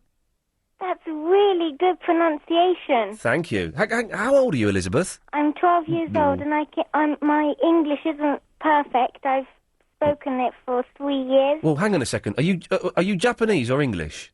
I'm Japanese. I was born in Japan. Hang on a minute. English isn't your first language? No. But how come your English is excellent? That's what everyone says. My grammar's not very good when I do some writing, but everyone says when I speak it's quite good. Elizabeth, stay there. I've got to go to some adverts. I want to speak more to her. Let's have these. What's that, Rex? As a Sky TV customer, I can easily get Sky Talk free time. I just have to make one call to activate it. And I get free evening and weekend landline calls, you say. And I even get to keep my old phone number. So I just call 08702 40 50 49 or visit sky.com to see how much I could save. Malcolm Mailer. What does that mean? Oh, I see. It's a real no-brainer. I'm sorry, Rex. I still have problems with your accent. Minimum TV contract. Conditions apply. 0102 numbers only. BT line rental payable. Sky Talk free time has no monthly fee. Iain Lee's Good Evening. Elizabeth, itsu Nihon ni karemasu ka? Would you like me to say it in English or? No, I'd like you to answer it in Japanese, and I'll see if I can do it. Go on. 夏休みに行くかもしれませんが、まだわかりません。 Yeah, what was that in English? I might be going in the summer holidays. Oh, the summer holiday. I learnt summer holiday. I like the fact that Christmas holiday is Christmas holiday. Yeah, you normally say just winter holiday. Winter holiday. Okay. So your parents are Japanese, are they? Well, my mother is Japanese. Right. And my father's English. Okay. Can your dad speak Japanese? Yes, he can speak a little. Okay. And so I'm genuinely amazed. I don't want to be patronising, but you're 12 years old. You've only been speaking English for 3 years. Yes. Man alive. Fantastic. Do you think I'll be as good at Japanese as you are at English in 3 years' time? Yes, I think so. Your pronunciation's almost there. It's really good. I'm just struggling to remember the words. It's so hard to remember it. What was I learning today? I've got to go in a second, but I want you to call in again, Elizabeth. I like you. Hang on, I've got my notes here. I was, ohairi kudasai? Pardon? Dozo ohairi kudasai? That's really good. I think that's like, please enter this room or... Yeah, please come in. I think, I'm telling you, it's your language. And dozo kochirai. I didn't catch that. No, dozo kochire. Yes, please come this way. Come this way. Hey, listen, Elizabeth, I've got to go, but will you promise me you'll call in again? Yes, I will. Okay, sayonara.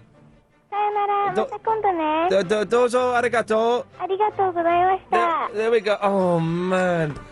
If you missed the show today, it sounded like this. Hitchhiking. Time capsules. Celebrity perfumes. The Hell's Kitchen. Apple. Topics. Policemen changing tyres on the motorway. Hello, sir. What can I do for you? Not much, really. Ah. E. Ooh. Beady. Come home. Are you still there? Yes, I am. I'm here. I'm a sex machine. He's so gorgeous. And those red rosy cheeks. Red- Oh, I just wish I could just put my fingers through his hair. You're talking to Adolf Hitler's son here, so Adolf's my dad, you know. What? So you're perfectly safe with me. How many wheels are there on a London bus? And did you know with some of these trucks with a trailer, they've got a fifth wheel? I wish I'd never mentioned flipping wheels now. It's my friend's wife having a baby. He recorded it. After listening to the first 15 seconds, he thought this is comedy gold. I come down there M11, my brakes went, Uh-oh. so I had to pull a nice little manoeuvre, get onto the side, go against the barriers, and he stopped me. I'd like to try and raise the smugness bar Yep. by throwing into the ring Mr. Alistair Stewart. She tapped me up like a kipper. Good lad. Thank you for that. Yes, line one. What do you want? Yeah, listen to my podcast, yeah. I'm all right, cheers. So, I've fallen in love with Elizabeth. Wasn't she adorable? She's 12 and she's been speaking English for 3 years. It's inspired me. I was on the verge of dropping the Japanese. That has inspired me. Thank you, Elizabeth. Not a bad show. I'm not in tomorrow. Nick Abbott is filling in for me. I'm back on Thursday. Clive Ball's coming up next. 0870 9090 973 is the phone number if you want to talk to him. Yeah, thanks everyone. Bye-bye.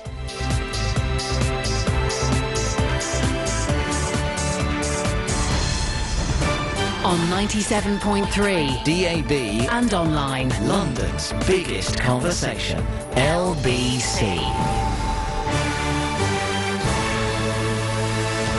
10, the latest stabbing victim in London is named. 4 children die after a river crash. And it's a poor start for British sides in the Champions League. It's 10 o'clock. I'm Holly Holland.